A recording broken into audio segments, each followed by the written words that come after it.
Good evening. This is the Planning and Zoning Commission for the Municipality of Anchorage. Clerk, would you please call the roll? Mr. Ferguson. Here. Mr. Payne. Here. Stacy Dean is excused. Gregory Strike. Here. John Spring. Here. Tyler Robinson is excused. Andrea Spinelli. Here. Brandon Walker. Is absent. Brandon Sporhay. Here.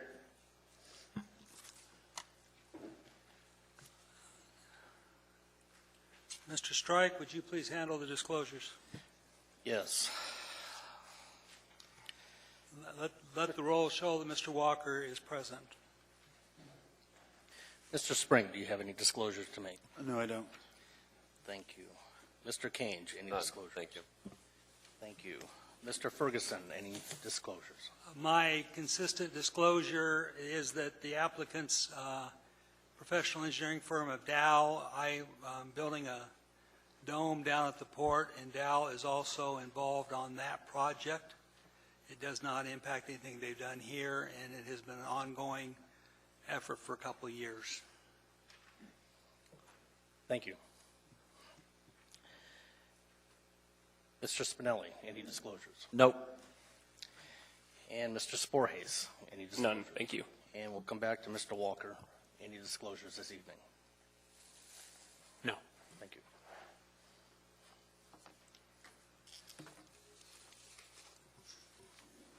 Thank you very much. Mr. Spinelli, would you please handle the consent agenda? Yeah. Is there anything anyone would like to pull from the consent agenda? I would like to pull case 2015-0057. And since that's the only item on it, thank you very much, Mr. Spinelli, on that. Mr. Schulte, do you want to come forward now? Schulte? I gave you an L, I'm sorry. That's okay. Actually, I get all kinds of extra letters thrown in there. Okay. Good evening, Planning and Zoning Commission members. My name is Chris Schutte. I'm the Director for Economic and Community Development for the Municipality of Anchorage. I've asked for a chance to address the body prior to the beginning of the public hearing tonight to help set the stage a little bit for the conversation that's about to unfold. I hope that these statements are beneficial to this body, but beneficial to the audience as well. And that's really to talk about the importance of tonight's review and decision by this body and the role that that plays in the completion of this project. As many of you know, this is a project that the new mayor inherited when he was elected, and it's a project that had years and years of work prior to that date. As we've expressed before, this is a project that the administration has not taken an official position in support of or opposed up to, and that we hope that tonight's conversation focuses on the details that you've been asked to evaluate related to the design as the design was submitted by the petitioner. The outcome of tonight's decision should not be taken as an indication of which way the administration feels about this project or what outcomes they would like to see for this project. This is your show, Mr. Ferguson. This will be a decision that you and your colleagues make about the design of the road, and it should not be interpreted that your decisions, whatever they may be, are the final decisions of the administration. And that's all I wanted to say to help set the stage for tonight. I hope that the conversation is useful for you, is useful for the community, and that the road is evaluated on its designs, whether those are in the best interest of the project or not. It's up to you to decide. Thank you. Very much, sir. I appreciate that. Before we go forward, I would like all those that plan to testify raise your hand. Okay, that's a good sign. Unfortunately, this case comes to us with a little bit of a problem to start with. The decision on whether a public hearing is to be held as part of the context-sensitive design rest with the commission. It does not rest with staff. For reasons I don't really understand, I don't need to know, staff advertised this for a public hearing without consulting with the commission. So that gives the commission a dilemma on how to handle it. Our agendas going forward are such that we must deal with this issue tonight. We've got a good turnout. What the chair is suggesting now is that we will proceed with a limited public hearing of 2 hours duration. We will work on our normal public hearing rules, which are 3 minutes for an individual and 5 minutes for a community council. We will work through lines. We will have people who want to speak in favor of it on one side and opposed on the other side. And we'll take one from one column and one from the other column, and we'll work our way. At the end of 2 hours, we will close the public hearing, and then we can enter our deliberations and get through this process. The number of hands that were raised indicates we should get through the 2-hour process. In some place in that 2-hour process, we will take a 10-minute adjournment. But I would like a motion from a commissioner, if I could, to proceed on that basis. Do I have a motion? Mr. Sporhees, do I have a second? Mr. Spinelli, do we have any discussions? Do we have any discussion on that item? Any discussion at all? Would you please use your machines?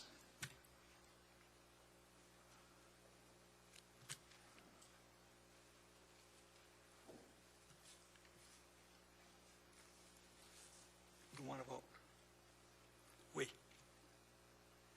We can't kick the computers anymore to get them to go faster.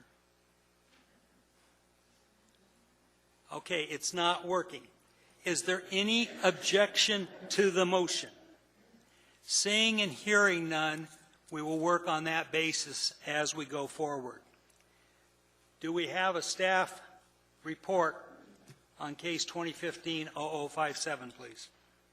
I'll let you know when the 2 hours start. It hasn't started yet. We've got some homework to do first.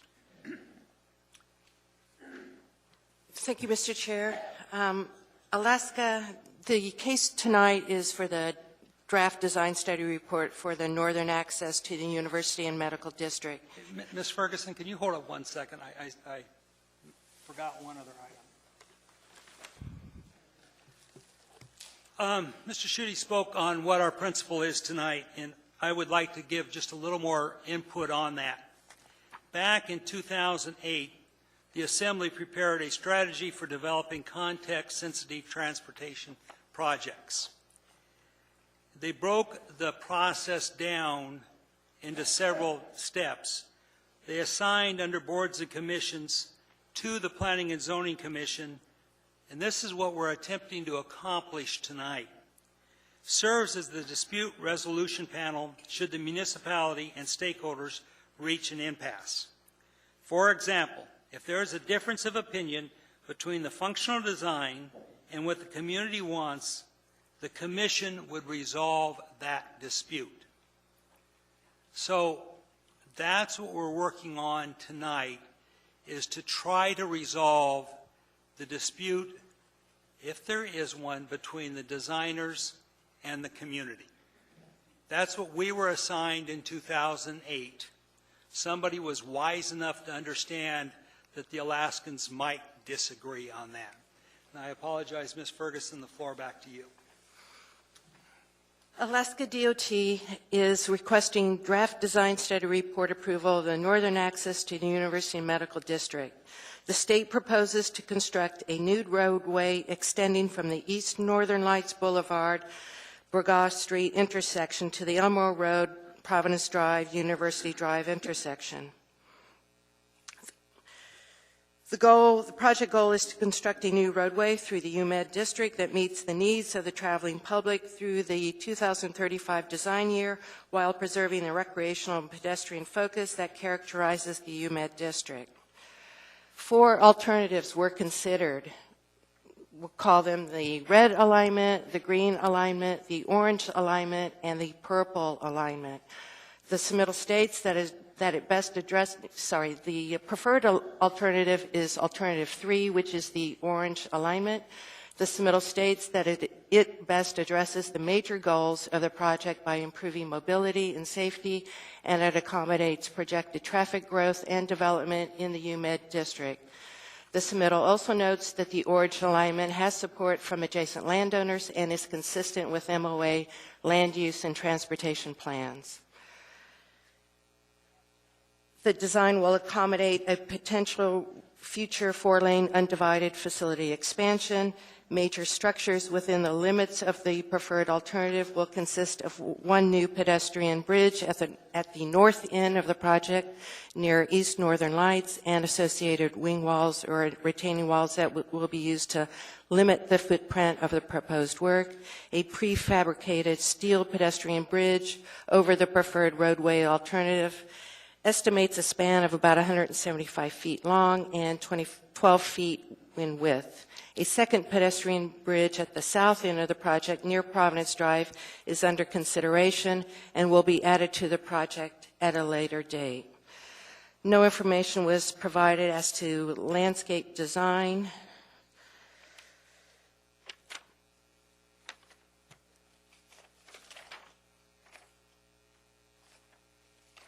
As for conditions related to what was needed to be provided for the project, under design standards and criteria, the official streets and highways plan classifies this connection as a minor arterial. The design criteria manual states that urban minor arterials have separated pedestrian facilities with a minimum 10-foot separation.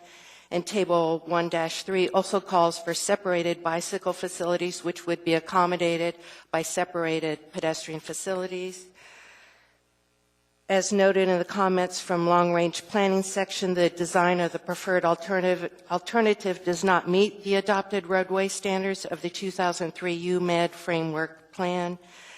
Under alternatives identified, evaluation, recommended alternative, it is difficult to compare the 4 alternatives presented in the DSR as they have significantly different amenities proposed. It should be noted that all 3 of the non-preferred alignments have a separated multi-use trail on one side of the new road, as well as 2 to 4 grade-separated pedestrian crossings, while the preferred alternative does not have a separated trail. Under compliance with this title, development of this road project is required to comply with AMC 2103-190 Street and Trail Review, which references compliance with a strategy for developing context-sensitive transportation projects. And this CSS policy, the Design Study Report, will be developed by a consultant or internal project team with public participation. DSR development includes the following 3 CSS phases. First is project development and evaluation, then framework alternatives development and alternative screening, evaluation, selection. At the completion of the design study report, the project design begins. However, as noted above, the project team selected the preferred alternative before beginning the CSS process, with the concept report and the road design being almost completely completed before the Planning and Zoning Commission has evaluated the alternatives. The plans and hand drawings are already available on the project website. As for long-term impact on existing and projected land uses in the vicinity, this new road will have significant long-term impacts on the area. The new road will provide more direct access into and through the UMed district by connecting Brogas Street from the north to Elmore Road in the south. Improved access from this road will allow the universities to more easily develop parcels of land abutting the new road. Congestion along UAA Drive and at the intersection of UAA Drive and the Northern Lights Boulevard will be relieved. A large swath of open space that is heavily used for recreation and by wildlife will be bisected. Recreational access and opportunities will also be impacted. In terms of short-term and long-term impact of property acquisition for right-of-way, as the right-of-way will extend through land that is currently vacant, there will be no impacts on private property owners, housing, or existing businesses.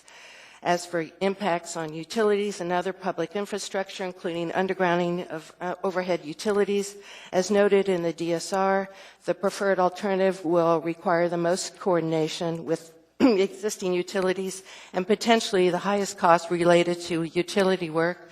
No undergrounding of overhead lines is proposed in the project. For street illumination, new illumination will be installed to bring the project area up to current design standards for roadways and intersections. The submittal indicates that to keep lighting consistent along the proposed roadway with what is necessary at the terminal intersections and already present along the adjacent roadways, and to reduce the initial construction costs, light fixtures with high-pressure sodium lamps, which is yellow-orange light, will be used. However, the lighting standards for municipal roads require white light luminaires. The MOA design criteria manual has criteria for lighting. That's in the staff report. It's noted in the staff report. The municipality will have responsibility for operation and maintenance of the street lighting. If MOA Street Light Maintenance Division will have responsibility for energy costs and maintenance of this facility, the expectation is that energy-efficient systems will be installed that will provide for minimal maintenance.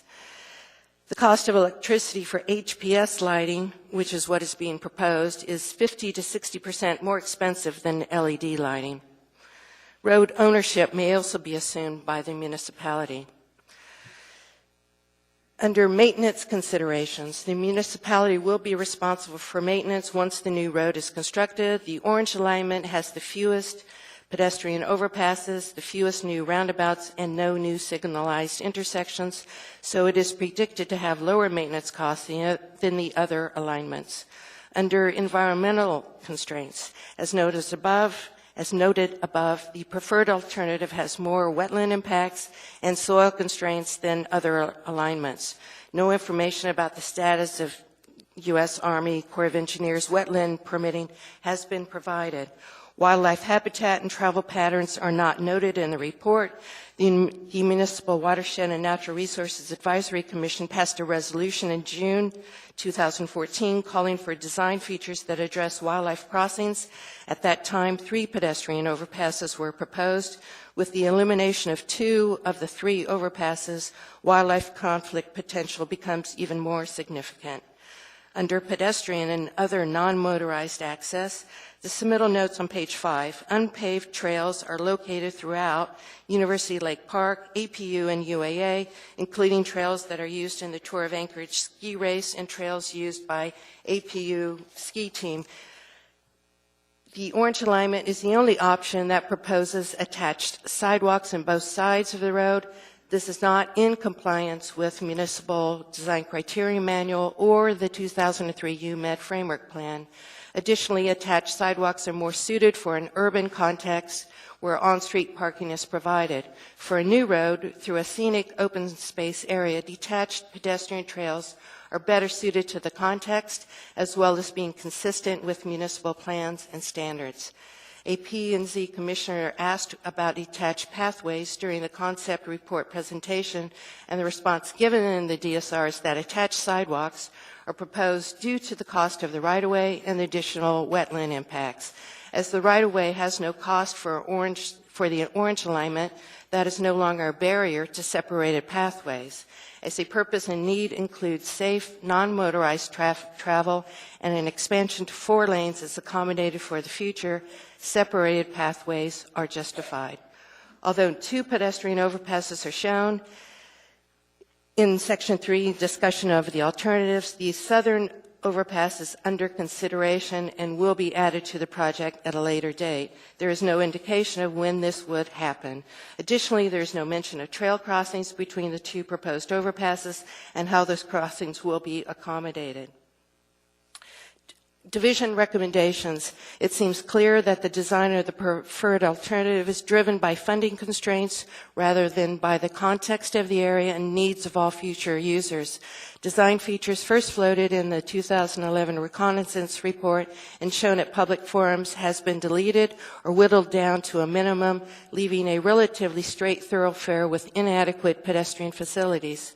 The construction of this road will have a significant and permanent impact on a beloved and well-used open spaced area. In order to provide the benefits of the increased vehicular connectivity while mitigating the negative impacts to trail users and wildlife, the design of the road must be driven by these issues rather than by cost. The division recommends that the project be redesigned based on the issues raised in this report and public comments, with a focus on separated pedestrian facilities, LED lighting throughout the road corridor, and emphasis on a country lane or park-like feel, and that construction of the project be postponed until adequate funding is in place to ensure that this permanent facility is appropriately designed for its location. Thank you. Thank you. Questions for staff? Mr. Spring? Excuse me. I appreciate you listing the design concerns you have. Did you miss one, though? I think there's the trails coordinator mentioned in her comments that she had a concern with the intersection of Northern Lights and Burgaw as pertaining to pedestrians. And I could see from the design that it looks like it'd be a pretty difficult pedestrian crossing the way the turning movements occur, the wide angled intersections. She suggested pork chops be placed in there, similar to the intersection at Tudor and Lake Oaks that was designed to provide pedestrian refuges for people crossing the street. And I think it made a big difference in the ability of pedestrians to cross that. Would that be one of your recommendations as part of the redesign? Yes, she had several comments and several reservations about the way that the trail had been, or the road had been designed in the trails. And not only did she have issues, People Mover also had questions and concerns about how the bus stops were being designed. So there is still a lot of design work that needs to be done to bring it up to the standards that the non-motorized transportation coordinator is looking for, as well as People Mover also. Also, to clarify, another of your recommendations for the multi-use path, do you have any idea which side of the road you would recommend putting the multi-use path on? No, we haven't evaluated down to that level at this point. The non-motorized transportation coordinator may have preferences that way. And in terms of the bus stops, we'd have to look at it, and, you know, that once you got off the bus, that it would make sense that you would have a sidewalk or walkway on that side in order to get to the bus stop and to move, get to and from the bus stop. So it would make most sense to have it probably on that side of the road. On the west side, you mean? Yes. Yeah, I think I agree with you as far as the ability to get to UAA, and primarily because that's where the bicyclists. What I see the multi-use path being used for is like winter bicycling, primarily. I think, or maybe for smaller children. I mean, it will enhance the both the pedestrian and bicycle movement, I think, to that corridor. Can I ask you another follow-up question through the chair regarding your recommendation for lighting? The design study report said that they didn't believe that LED lighting would be sufficient or be adequate for intersections in particular, especially the intersections of Northern Lights and are we calling this Elmore or Burgaw, I forget. And both intersections, actually, or all the intersections. And do you have any response to that comment? Is it your opinion that LED lights could be sufficient for safety on those intersections?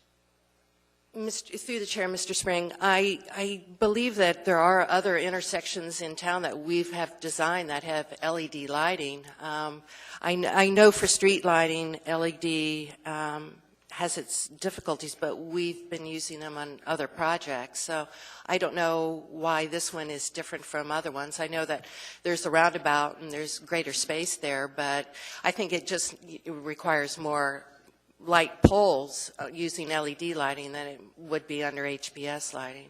And back to your earlier questions about which side of the road we prefer the trail on. Actually, we are hoping to see a trail on both sides, a separated pathway on both sides of the road,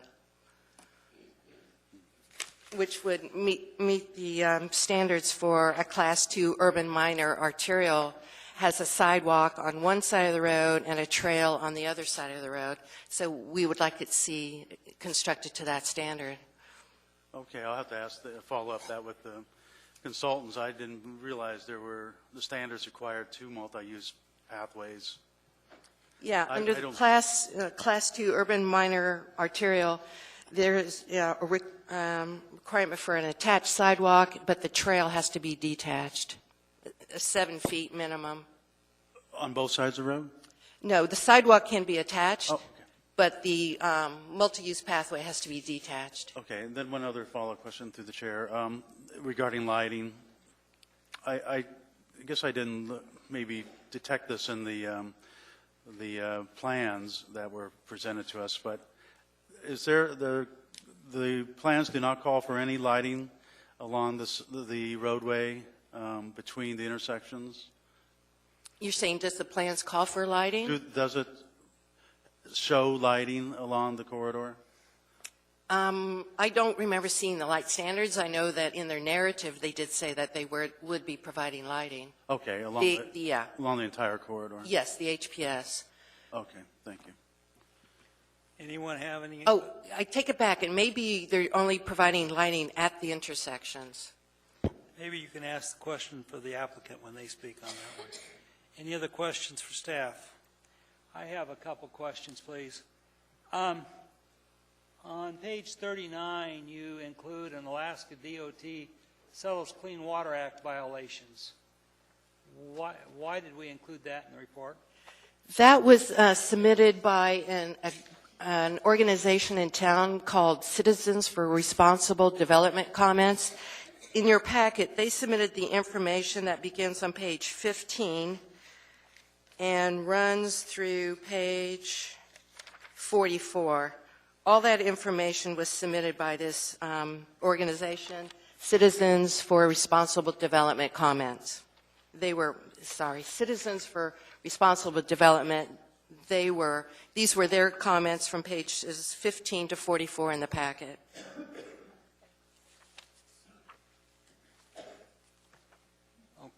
And so you included it like you would information from a community council? Is that? Yes, we did. Yeah, we included all the comments that were submitted. Okay. Do we have any other questions for staff? Does the applicant care to have a presentation?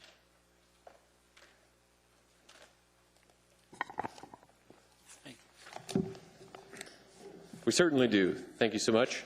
Thank you to the Commission for allowing the team to come in and share the project with you. My name is Sean Baskey. I am the project manager for the Department of Transportation.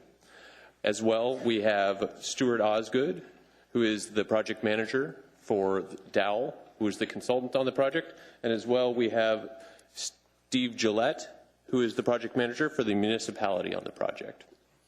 I'll pass it over to Stuart. I failed to mention you have 10 minutes and we started the timer. Yep. I would like to save 3 minutes for rebuttal at the end, please. There's a lot of misinformation and items that need to be covered tonight, so I'll get right to it. First of all, I want to thank the people who have participated in this project. We've had more than 320 comments from the public on the project trying to add value to it. We had an executive steering committee that represented all 5 of the major institutions in the area that have followed this project forward. We had a trails committee that helped us with rerouting trails along the way. And we've had great cooperation between DOT and the municipality of Anchorage as we've pushed this project forward. I'd like to point out that all of the land, virtually all of the land that would be impacted by this project is owned by the University of Alaska statewide system, and the project was designed and pushed forward with their concurrence and their wishes as the major property owner and the property owner that's mostly impacted.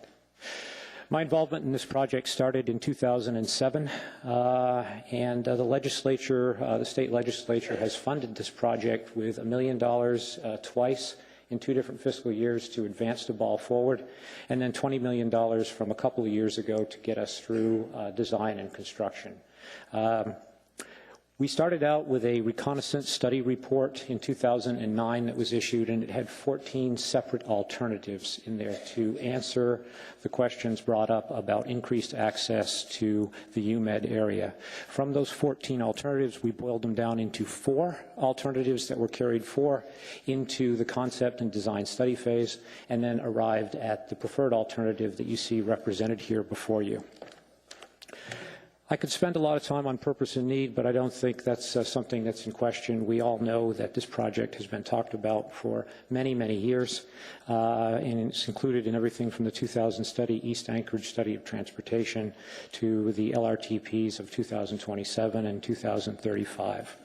1 in 9 jobs in the Anchorage Bowl are attributed to the UMed area. That's a lot of trips. We have 2 colleges, of course, 3 medical institutions, and our study shows that 43% of the people coming to this area, this wonderful economic engine for our city, are coming from zip codes north and east of the project. 43% come north and east, and we have no direct access in that direction. The purpose of the project is to improve the mobility and the safety of motorized and non-motorized users, and we believe that the project before you does that. The surrounding arterials are over capacity. There's level of service concerns and safety concerns based upon the overcapacity nature of those. There are many benefits that you're going to hear about tonight, including emergency services, fire, transit, and others that would like a route to the north and east. That is not part of the purpose and need, but certainly this project does have those benefits. A little bit about the design. We have 2 12-foot travel lanes, 1 in each direction, a 2-lane section. We have paved shoulders that will be striped as bike lanes. This is very similar to the south end of Elmore down in the 84th, 88th Abbott Road section. A very similar cross section. We have a curb and gutter for collecting runoff and stormwater so that we can treat that as it's entered and reintroduced back into the wetlands. We have 6-foot adjacent sidewalks. We have 2 grade-separated crossings on the project, 1 down near at Providence and the roundabout, and 1 up at Northern Lights. The geometry that you heard talked about earlier on was closely designed with the Tour of Anchorage and the Sled Dog Racing Association. We wanted to have those bridges wide enough to be able to accommodate them and to provide them the sight distance they need rather than have to spiral up and go over the top of the bridge. We have a roundabout at Providence Drive, and we have an access road into Alumni Drive. We've rerouted the trails to the grade-separated crossings, and we have worked with the utility companies to resolve all utility conflicts that exist. That will be part of our base bid. We will have continuous LED lighting as part of our additive alternate, along with moving the trail off of the roadway on the east side, as an additive alternate as well.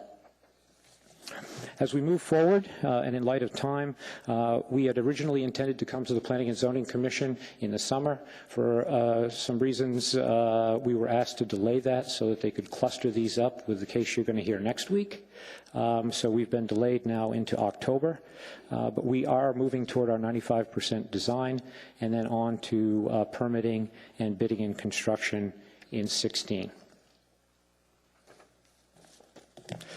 That's a high-level presentation. Sounds like I'm close to my 7 minutes being up. I'm sitting here trying to figure out what's going on, why you got a yellow light, because I think you got 4 minutes left to your 7 minutes. So 4 minutes. Okay, you got 1 more minute. 1 more minute, okay. Yeah. And the yellow light is on. Yeah, and I don't know why it is, but right. You have 1 more minute. So we look forward to hearing the testimony of the folks here. We're always looking for more dialogue to improve the project as we go forward. And we hope that tonight we can make some progress to that end. Thank you very much. Thank you. Do we have questions for the applicant? Mr. Walker, then Mr. Spinelli. You mentioned some misinformation at the beginning of your testimony. Can you elaborate on that? Well, I can, sure. So certainly the issue of the number of grade-separated crossings is not the latest information as far as the way we're advancing the project forward. There was a discussion about going to the Watershed Council and that they had concerns about the project. I think it's important to recognize that we went and made a presentation to them. They submitted a resolution. We went back and spoke with them a second time and resolved those resolutions, we believed, and got the thumbs up and the attaboy. And now we hear, without any warning at all from staff, that suddenly that this project is not in conformance with what the Watershed Council wanted, unbeknownst to us. I've got this highlighted. I ran out of my highlighter here, so let me see.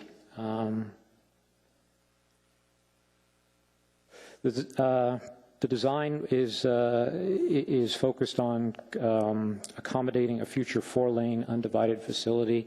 We don't believe, and none of the modeling shows, that 4 lanes on this roadway will be required. It's going to take about 10,000 trips a day, which is about the same level that Little UAA Drive takes currently. I mentioned the pedestrian bridge. It doesn't include buffer space on the side of the roadway. In fact, the vehicles will be removed from the sidewalk. It's just that we're using that space as a bike lane and as a shoulder, so that vehicles that are disabled in some way can pull over, and we could still get emergency vehicles down the center. So the separation of the sidewalk from the traveled way, if you include the shoulder and the curb and gutter, is approaching that 7 feet preferred that was mentioned earlier. The people mover issues. If people mover has an issue with the project at this point, we have met with them on 3 different occasions. We're proposing 9 separate new transit stops along this alignment. They are overjoyed at what we're doing here because they currently run no buses on Elmore. When I was involved with the design of Abbott Loop and Elmore to the south, we put in those beautiful bus stops. They currently don't run buses, but they think that that is a wonderful feature, that they'll be able to serve Mountain View all the way to Diamond using the Elmore alignment. And so you'll see those red asterisks up here, which indicate 9 new transit stops that will greatly enhance their routes. And I think if Randy was here tonight, he would tell you that he was overjoyed at what we have presented. I was going to thank him. Okay. Okay. All right. That's probably good enough. I got a question then to Mr. Spinelli, a follow-up, a quick one. On page 45 of the design study report, item 21 says 1 pedestrian bridge is anticipated with a second one to be funded. Now, are we going to have, does your plan as presented tonight include 1 or 2 bridges? The project includes 2 grade-separated pedestrian crossings. Thank you very much. But that's probably where the confusion came from is... Right. And I understand. I think whenever you submit a application package and then you're designing as you go along, there are fluid things that change. And when we don't have a chance to go back and address those with staff, we end up being 6 months behind the design. Okay, I'm just pointing out that I can understand where the confusion came from. Right. Mr. Spinelli, then Mr. Spring. You mentioned real quickly how much funding had been gone into the design, and I was wondering if you could just kind of go over that one more time. How much has it cost to do the design? What's the total budget estimated for completion of the project? And then we had a lot of comments about sending you back to redesign, and I was just curious, like, what you think it would cost to redesign the project. Sure, absolutely. Thank you so much. So the appropriation for the design, construction, right-of-way, utilities, environmental, everything, was the $20 million. To date, approximately $2 million has been spent on design. Approximate construction costs, including some utilities, is just over $15 million. If you talk about some of those utility relocation costs in addition to that, approximately another $1 million or so. And then included in that $2 million, covers the design. We have $3.2 million or so in environmental mitigation, right-of-way, and design costs, sum totaling to the $20 million. Okay. I guess that brings up another question. Have you already met with the Corps of Engineers? I'm assuming that's your environmental mitigation that you mentioned. Yeah, we've had some pre-application meetings with the Corps, and we have, based upon the acreage of wetlands and the relative ecological value of the wetlands that would be impacted, we have used some dollar figures to set aside money out of the budget for fee in lieu of mitigation. That's all I had. Thank you. And maybe just on your previous question, what would we go back and redesign? It seemed to me that the planning staff's major comments were regarding LED lighting and separation of the trail, which is something that I think we aspire to have in the project. We do have budget constraints on the project, but the project is only 0.7 miles long, and we have $20 million to construct it. It's hardly a bare-bones approach to putting forward a road. As a matter of fact, this will be a facility that I believe we can be proud of as a community. Could we always use more money to add something to it? Of course we could. Yeah, I understand. Got to save some money, got to save some wetlands. Are you done, Mr. Spelling? Yeah. Mr. Spring? Yeah, so through the chair, I have a couple of questions. You said that you thought that you would not need to expand to 4 lanes, and that the modeling showed that it was not necessary. And I think you went out to 2030 or so. 2035. 2035? Yes. Okay. The design report said 30, but you also mentioned that 10,000 is the threshold, more or less, for 4-lane, or is it? I heard you say that. Is that correct? Well, the modeling results that we have shown that were run by the accredited model for the municipality show the number of trips on the roadway stabilizing at about 10,000 vehicles per day and not growing beyond that even in the out years. Now, of course, there are some assumptions about other improvements made in the network that may impact that if they're not done, but all the information we have suggests that that facility will be well within its carrying capacity. So the 10,000 you ran as for 2035? That's correct. That's what it's. And mid-year. So it doesn't grow at all from mid-year to the 2035? Yes. It does not significantly grow. I mean, it might be a few hundred, but the model has that much error in it to begin with. Yeah. I think that shows to me a flaw in the modeling. Not to blame you or anything, but I think that the modeling did not take into account, since it was done in 2011, some of the new developments that have occurred and new development plans that we have heard about that have occurred since then, particularly the APU endowment lands, which I know Dow is very familiar with. And it looks like there's some progress happening on that area. There's been a private contractor, I think, a developer, hired or authorized to begin encouraging or finding new tenants or buildable, willing buildable clients. I can tell you from my experience that the model that you used did not assume hardly any development in the endowment lands, hardly any. In fact, possibly maybe adding only 200 jobs over the course of 30 years. That needs to be drastically revised. There's 65 acres of land there that can be developed. If it's developed like the surrounding areas with maybe a FAR of like, half, 0.5 or something, that area can hold over 4,000 jobs. Not that I'm saying that it's all going to happen right away. Obviously, it probably won't. I mean, it may not even in 30 years be fully developed. But I think we have to assume that there'll be some development there. And even if it's only, half developed, then that's going to be 2,000 jobs. And you're a traffic engineer or a traffic planner. You could tell me probably how many trips that's going to generate. It's at least 2 trips per day for each of the 2,000. So there's 4,000 trips right there. And then, of course, you have visitors who are going to those offices who are going to contribute more trips.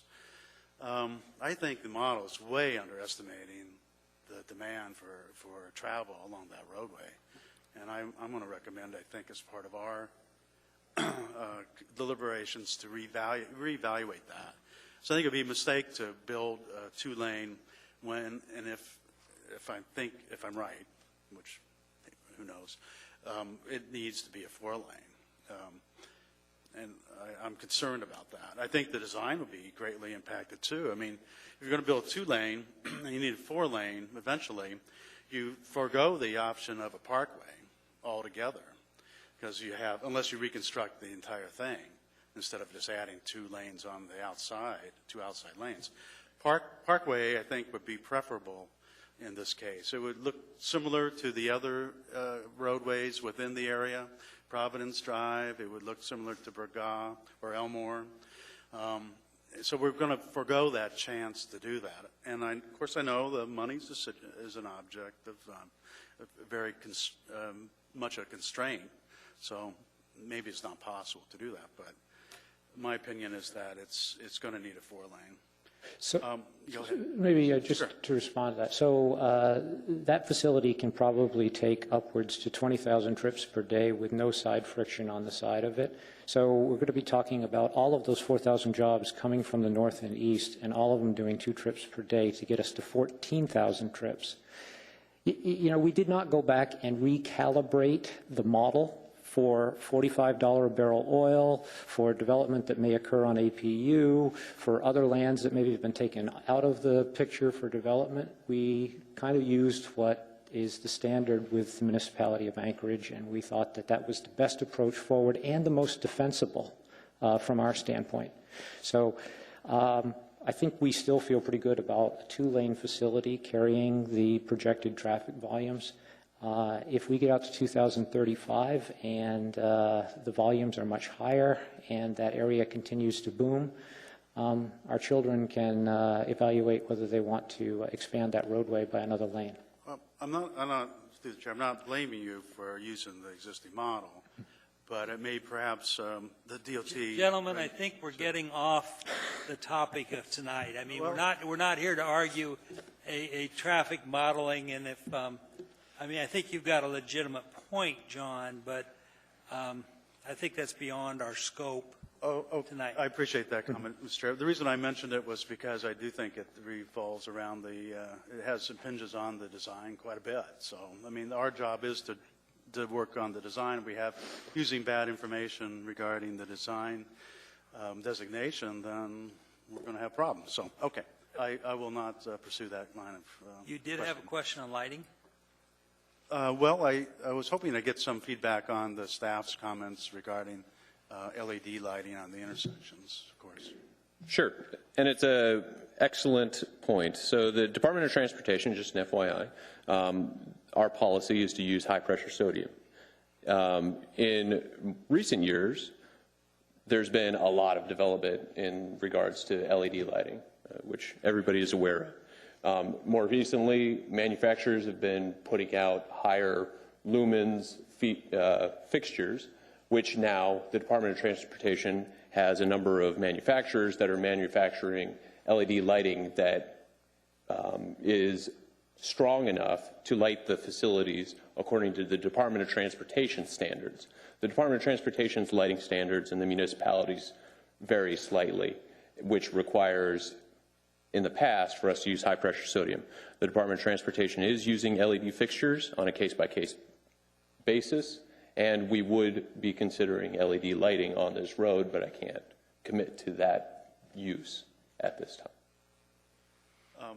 Thank you. Can I follow up another question? That this refers to a comment that we received as part of our packet regarding the impact on Burgaw, north of the project termini. in particular, whether or not this will create more through traffic, given, because one of the things we're doing is supposedly choosing a design alternative, right? Orange versus the other ones. So this orange, of course, connects to Burgaw Street, and it looks like, I think, from the public's point of view, that it's going to increase the traffic on Burgaw north of there, and there's concern because there's East High School and Russian Jack. And I just want you to maybe explain what the analysis you've done regarding through traffic along here, the increase in traffic that might result as if this is built. This has been a question and a concern with the public that we've tried to answer. And the information that we've come up with is about 25% of the trips that use this segment will originate or be destined from areas outside the UMed district. That means 75% of the traffic will be headed to work, to school, or home from work to school or the hospital. Boniface and Martin Luther King Jr. are a much better route if you're trying to get to the Glen Highway from South Anchorage. They've been designed to handle this. They don't have roundabouts and signals and progression problems. There is about 2,500 to 3,000 additional trips that would be added to Burgaw that are currently not there. And they mostly come off of Lake Otis Parkway because right now they're going out UAA Drive and making a left on Northern Lights and then a right, and winding their way through the city to get to the Glen Highway. So 75-25 and about 2,500 to 3,000 additional trips.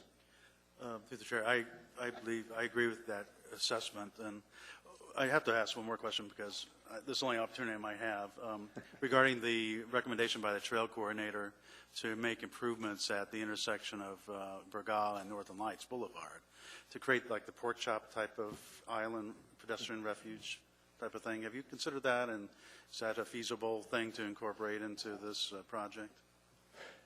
I'm not, maybe we could talk about the geometry. I'm not sure I exactly understand what you mean by the pork chop. We have tried to make that a nice straight approach up and over to accommodate dog sled racing, skiers. No, it's, I'm talking about the east-west crossing of Northern Lights Boulevard. Oh, sorry, the north-south crossing of Northern Lights Boulevard primarily. Oh, okay. Sure. That would be something we could consider. I'm sorry, I misunderstood. That's okay. Thank Are you finished, Mr. Spring? I have three questions. Would the DOT representative reintroduce himself and spell his name, please? Sure. Sean Baskey, S-E-A-N, Baskey, B as in boy, A-S-K-I. Thank you. I got caught up in the discussion there. Does your plan as it exists today include lighting along the whole route or only at the intersections? And because we've had a battle before, define intersections. Sure. Great question. As of right now, I can say that the current project has an additive alternative that includes continuous lighting down the whole corridor. Now, as far as intersection lighting is included as a DOT standard policy is to light these character of intersections to a distance back beyond it. And usually that is the raised median area that you would consider in the middle. So it goes back a little bit and then just a little bit beyond there. Okay. We have an intersection at Northern Lights. We have an intersection at Providence Drive. Do we have an intersection by your definition on the driveway that feeds the Fine Arts building? Sure. So if we're talking about DOT lighting policy standards, then it would have to be a raised median intersection to be considered an intersection for lighting under DOT's lighting criteria. Now, Sean, we can play 20 questions all night long. Sure. Is that a raised median intersection? No, it is not at this time. So you don't treat it as an intersection? Not under lighting standard criteria for the Department of Transportation. Thank you very much. Do we have any further questions for the applicant? Thank you very much. We're getting close. The procedure by which the public may speak to the Commission at its meeting is, After the staff presentation is completed on public hearing items, the chair will ask for public testimony on the issue. Persons who wish to testify will follow the time limits established in the Commission's rules of procedures. Petitioners, including all of his or her representatives, 10 minutes, and part of this time may be reserved for rebuttal. Representatives of groups, community councils, PTAs, etc., 5 minutes. Individuals, 3 minutes. When you come forward and you state your name, would you please spell it also? When your testimony is complete, you may be asked questions by the Commission. You may only testify once on any issue unless questioned by the Commission. An individual may have appeal rights relating to any action the Planning and Zoning Commission takes, except Commission's recommendations to the Assembly, which are not appealable. Appeals must be filed with the Clerk's office within 20 days after approval by the Planning and Zoning Commission of the resolution, which is the Commission's final decision. A fee for this appeal is required at the time of filing. As we took action earlier, we've got a 2-hour limit on our public hearing. By my watch, it's 7:27. If you are in favor of the orange route, would you line up on this side? If you are against the orange route, would you line up on the other side? And we will work our way through. I chose in favor of because the drawings are over there, and we will work our way person to person to person. And we'll start, because the applicant spoke last, we'll start with this individual right here, that, and we'll work our way. I remind you, you have 3 minutes, unless you're from a community council, and if you are, please identify that. Good evening, and thank you for your time tonight. My name is Carolyn Ramsey, R-A-M-S-E-Y. I am the chair of Citizens for Responsible Development, UMed. Our current focus is for the UMed Northern Access Road. In order to save the Commission some time tonight, I'd like to ask everyone in this chamber who is against the UMed Northern Access Road, otherwise known as the Burgaw Extension or the punch-through, to please stand up now. If you are already standing, please raise your hands. Thank you very much. We're here tonight because this is the wrong road in the wrong place for the wrong reasons. This road's opposed by 9 community councils from throughout Anchorage Bowl. 5 community councils have passed resolutions within the last month alone against the design criteria that has been planned for this road. Approximately 40% of the public comments submitted chose a no road option. Even though no road was not listed as one of the options, only 26% said that they liked the chosen route. And the majority of those people said they wanted it for punch-through traffic. The letter you have in your packets from Page and Turnbull again outlines the overwhelming public opposition. From 771 comments, the majority of them said, we don't want this road. For multiple reasons. As an APU alum, I'm here to say that many students like myself use this area as their petri dish for many of their classes. Since the grade crossing at UAA Drive has been blocked off due to construction, there has not been any traffic problems. We don't have an issue. We don't need this road. There's $20 million from the state, another $14.9 million in road from the university. We can't afford that either. The current road design is not in compliance with Title 21 as it violates the UMed District Framework Master Plan, the Chester Creek Watershed Management Plan, and the Anchorage Wetlands Plan. In exchange for road, the university was promised 3 roundabouts, 3 pedestrian overpasses, a multi-use pathway. That's 7 different items. They're getting 3. That's it. What about the other 4? Traffic model and the reconnaissance report of 2011. You guys just had that discussion. That report says they're expecting a 50% increase on Burgaw in 15 years. The mitigation for that is highway to highway, folks. Highway to highway is 45 years out. What are we supposed to do for the other 30-plus years? It's not going to work. Our children cross that road every day to get to Russian Jack, to get to East High School. You're talking about an increase of 10,000, 20,000 more cars along there. Those are our children's lives. That's what you're putting at risk. There's no way for them to cross. We've got multiple issues, and there's many people here to speak about this tonight.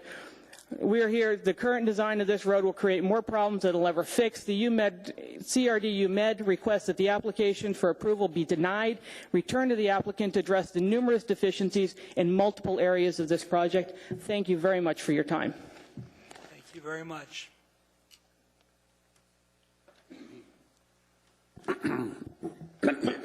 Excuse me.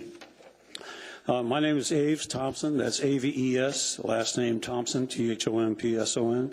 I'm the Executive Director of the Alaska Trucking Association, and on behalf of its nearly 200 member companies, I am here tonight to support the Orange Route, the preferred alternative, and for the new northern access to UMed District of Anchorage. We do this for the following reasons. As an employment center and the home of 2 major hospitals, as well as 2 institutions of higher learning, there is a large demand for products, materials, medical and educational supplies, not to mention food and fuel. The only method for delivering these items is by truck. Access for both trucking industry and employees, students, teachers, doctors, nurses, administrators is an important goal of this project, and we feel that the Orange Route provides the best access alternative from the north and the east. The Orange Route provides additional safety improvements at UAA Drive and Northern Lights Boulevard, as much of the inbound and outbound northern traffic to the UMed District will be diverted onto the new route. The new sports arena generates additional access requirements, as the people from all directions will want access to the arena. The Orange Route seems to have the least impact on the surrounding neighborhood. This is a long overdue project that needs to be completed as soon as possible. We are told that all 5 area institutions were on the Executive Steering Committee and support the preferred alternative.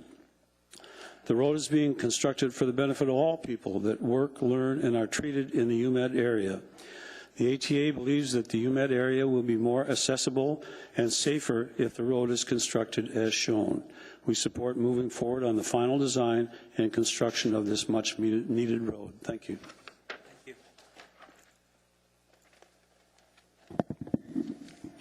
Thank you. My name is Ron Devon, D-E-V-O-N. I am a chair of the Rabbit Creek Community Council, and we... You get 5 minutes. Okay. I probably won't use it all.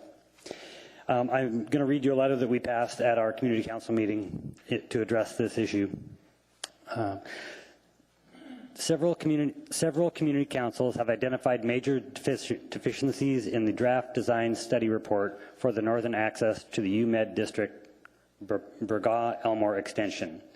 These deficiencies include lack of evaluation of safety hazards along adjoining stretches of Burgaw Street, especially East High School, costs to upgrade adjoining roads and intersections, especially northward along Burgaw Street, compatibility with the UMed Master Plan for an integrated campus, compliance with comprehensive plan goals for multimodal transportation, and the effects on Chester Creek.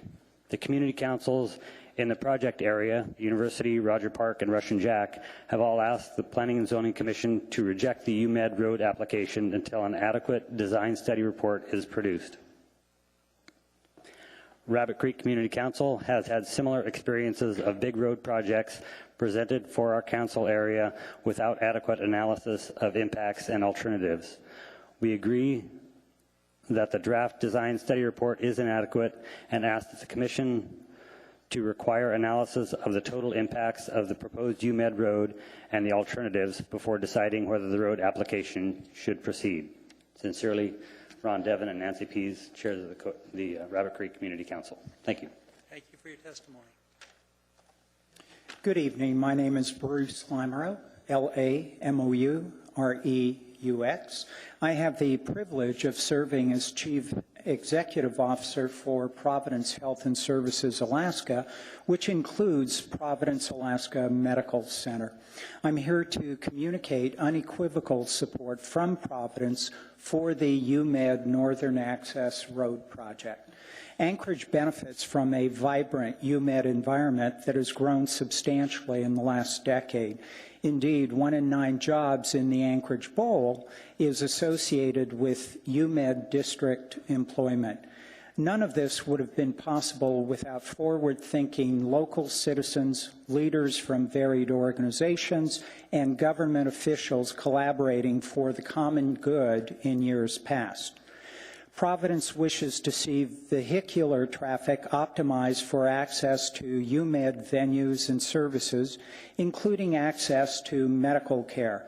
Ingress and egress to the UMed district will be improved via the proposed project. People who access Providence include patients, visitors, employees, and physicians, along with emergency medical services, law enforcement, varied businesses, and vendors. The proposed project decompresses traffic flow on existing roadways. In some cases, for the specific context of emergency care, patients will benefit from as little as a few minutes earlier interventions. In those precious moments, a life can be saved. Reducing delays when minutes count should be top of mind as we consider the pros and cons of alternatives. Impacted organizations have collaborated with other subsets of the community to help design the best possible project that meets community needs. The budget of $20 million is adequate to build 0.7 of a mile of roadway. It does not afford every creative ideal to be built, but it does deliver solid enhancements for road safety and access. The UMed area will be rendered more accessible, safer, and better able to serve Alaskans if the road is constructed as shown. I urge your approval of the project as designed. Thank you for taking the time to hear from members of the community, organizations, and agencies that are affected by your decision. Divergent views for this project make for a more complicated decision that is also better informed. Public discourse and informed decision-making will serve the broadest common good. Thank you. Thank you. Hang on. We have two questions for you. Mr. Spring, please. Yes, through the chair. Can you tell us if you happen to know what the expansion plans are for Providence Hospital, what the future might hold for them as far as new facilities, new offices, and whatever? There are no existing expansion plans for Providence as part of our campus master plan. I would venture a guess that we likely would be looking at something like a medical office building, which may end up being a substitute rather than an incremental building. Okay, thank you. Mr. Voorhees. Thank you much, Mr. Chair. Thank you, Ms. Lamro, for your testimony. You mentioned that this new route will save, I think you mentioned a few minutes off of emergency vehicle response time. How critical is that time in your guys' profession? I'm not a physician or provider, so I can't speak as a content expert. I am told by providers that in certain select instances, those moments, though that minute or two or three, can be critical to the outcome of a patient. But it is speculation as to how many and what the circumstances would be. Okay, thank you. And so with this new response, it has the possibility to save more lives, correct? Yes. Thank you. Thank you very much. You may have a seat. I'm Richard Snyder. I've resident here for 48 years. Snyder is S-N-Y-D-E-R. And I've lived here for 48 years, and I'm against this road. But I just have to change my whole testimony because of the guy who spoke on the trucks going through that road, how handy it would be. There's been recent medical research that shows that diesel trucks put out a real fine smog, and it can pass through your lungs and into your brain. So with that in mind, I'm just changed everything. I'm against that road for that reason alone, is increased diesel traffic, and it's right by East High and Russian Jack. So from that perspective, it's just giving it to our kids. That's the end. Thank you for your testimony, sir. Thank you. Good evening, Mr. Ferguson, Commissioners. My name is Tom Case, Thomascase. I'm the Chancellor at UAA. I'm here today to ask you to approve the 65% design of the Northern Access route to the University and the Medical District. Our campus is a vital an integral part of Anchorage. This UMed Road extension has been on UA's master plan, which was approved by the Board of Regents, on land the university owns and is being developed responsibly and will enhance access to the UMed area. At UA, we do believe in being good neighbors. We also have a core duty and mission to protect the safety of the more than 17,000 students, faculty, staff, and visitors who travel to and from our UAA campus. Improving and streamlining access to our campus while reducing the potential for auto and pedestrian accidents and conflicts is always a priority. We are in the unique position of having a tremendous asset, our land, which adds to the natural beauty of our campus and provides room for and supports the future growth of UA and the UMed district. UA is very much a stakeholder in this process, and we recognize that access and safety must go hand in hand.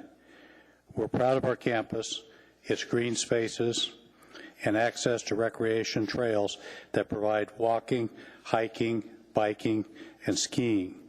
The trail system will be maintained and improved with this extension from East Northern Leisburg to Elmore, Providence, and the university. I'd like to focus on three primary issues: safety, access, and economic development. First, safety. As mentioned, 1 in 9 jobs in the Anchorage Bowl is in the UMed district. And if you've been on Providence Drive during rush hour, you know all you need to know about why this road extension is necessary. Emergency vehicles are, in fact, hampered occasionally from getting people who are in critical need to Providence without a wait. In an emergency, a few lives, as the previous testimony indicated, can make a difference. Also, evacuation in the event of a catastrophe is a critical need. We simply cannot evacuate our campus in a timely manner with the existing roads.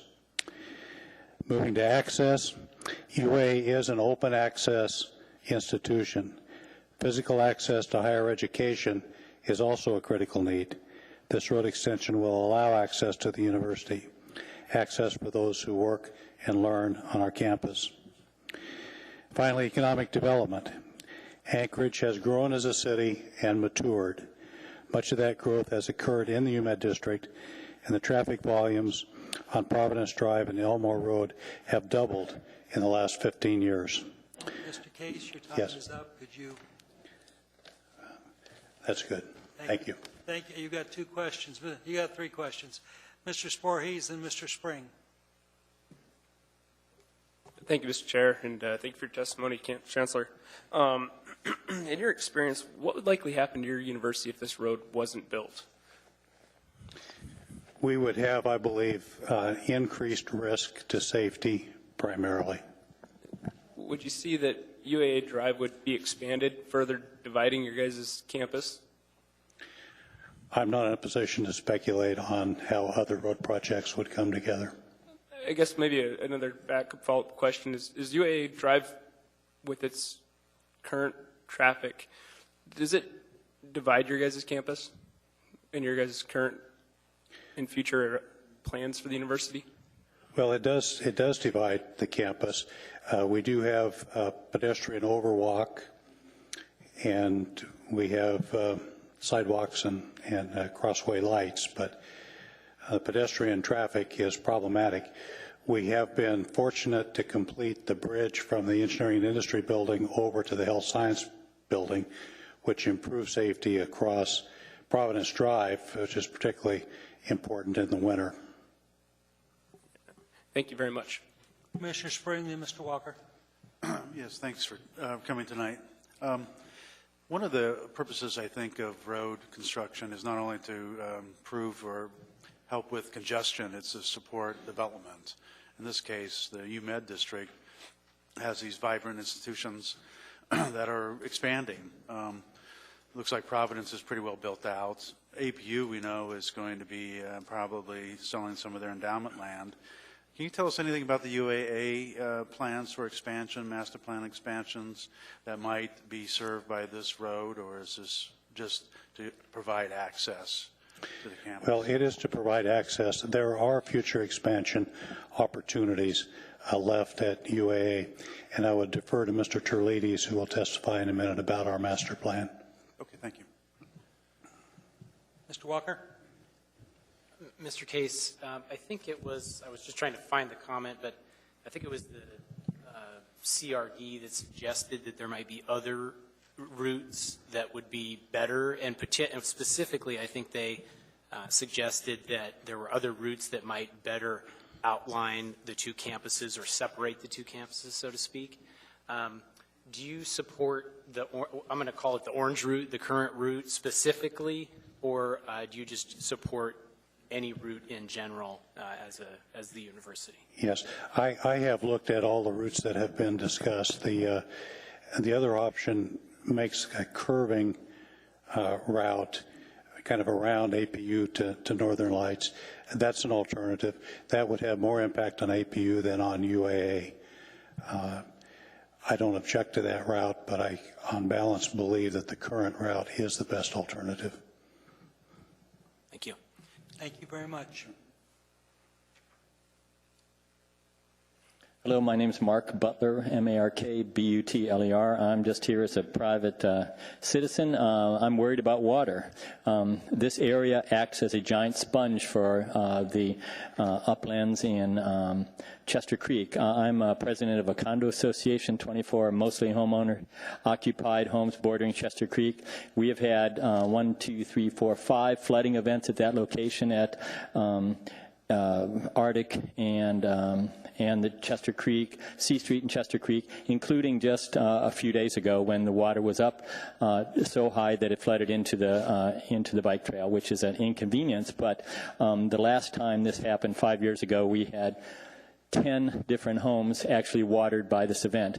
We got a small amount of money from the state government to the city did to come up with a study what to do, but we've been told pretty much there's not going to be any money to implement that, or at least there's none identified so far. So we know that this giant sponge here in this area holds water. We've been told, of course, in the news that September 2015 was the heaviest, most wettest, rainy September we've ever had in recorded Anchorage history, is my understanding of what they said. So we're anticipating, any of you that was down near Valley Moon Park or those areas saw that this was a rip-roaring creek at that level. Any loss of retention ability in this giant sponge in this area is going to mean more water funneled down, and I just am not feeling very comfortable with this, that they have justified to us citizens that are downstream that this is not going to impact us negatively in any way. Thank you. Thank you for your testimony. Thank you, Mr. Chairman, members of the Commission. I'm Mary K. Hughes, M-A-R-Y, K.H-U-G-H-E-S. I'm a member of the University of Alaska Board of Regents and a former chair for 3 years, and I've served on the board for 15 years.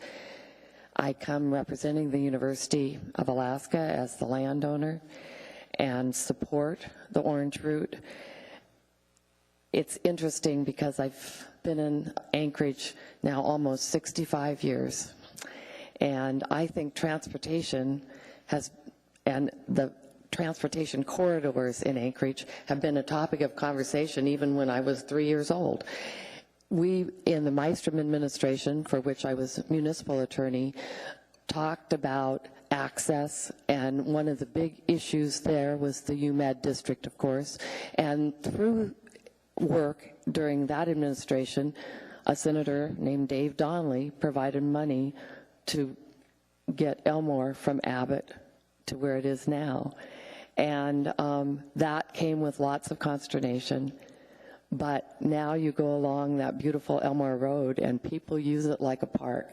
And I think the same thing is going to happen with the beautiful 0.7-mile road through the university lands. You know, when we were doing, when we were thinking about transportation corridors back in 95 through 2000, we never dreamed the University of Alaska APU and the various medical facilities would grow to this extent they have. The productivity and the growth in this area is mind-boggling. Hundreds of thousands of square feet have been built by the university, the Tribal Association, South Central, the Alaska Native Medical Center, Providence. Every one of those square feet holds something, and many of them hold people. And it's not only people that work at the universities and the hospitals, but it's also patients and students and visitors to our area. And we want to be inviting to those visitors. And we particularly want to be inviting to those from Northeast Anchorage. One of the concerns when the Board of Regents approves projects is ingress and egress. And we have approved lots of projects over the last 15 years to our wonderful University of Alaska Anchorage. When the Regents considered the Alaska Airlines Center, which, as you probably will recall, was approved by the voters in 2010, our concern was access, because we knew we were going to put lots of people in this area that didn't have enough access in and out now. And at that time, we were assured by particularly now Senator Meyer that access would be provided. And that was one of the kind of linchpins with respect to our consideration of the project and our acceptance of the money from the legislature. And your time is up. Thank you very much, and thank you for your patience and I hope you are going to vote positively with respect to this. Thank you very much. Our beeper doesn't work up here, so that's because you're not hearing a beeper. No, we can't get to work. Step forward, please, sir. Thank you very much. Thank you very much for hearing me. My name is Thomas R. Wilson, ThomasRWilson. I'm a territorial lad, quite frankly, if people are going to talk about their longevities here, pre-statehood. Let's remember that these lands, as they currently stand, have generated our Olympic ski cross-country teams, that they help draw students, scholars, and medical personnel from far-flung lands, that the wildlife being able to reside in our city is an all but unique asset, that this is a watershed of a vastly underrated value in a semi-desert, which is a hidden truth about our home, 20 inches of rain a year or less, like LA.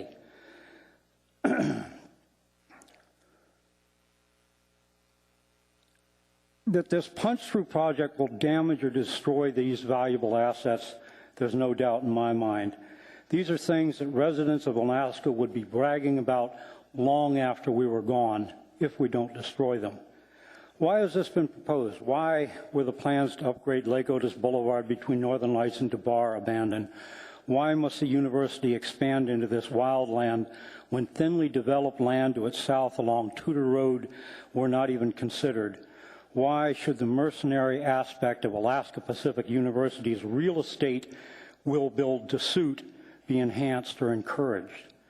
Adding congestion to a zone devoted to universities and hospitals runs counter to the modern traffic planning.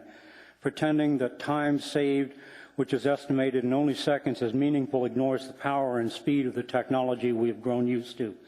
We no longer have to harness and saddle a horse, suffer the real dangers, ride in all weather only a few miles, and then have to curry, feed, and bed the wonderful beast. We have it easy, and building multiple roads to everywhere is really getting out of hand.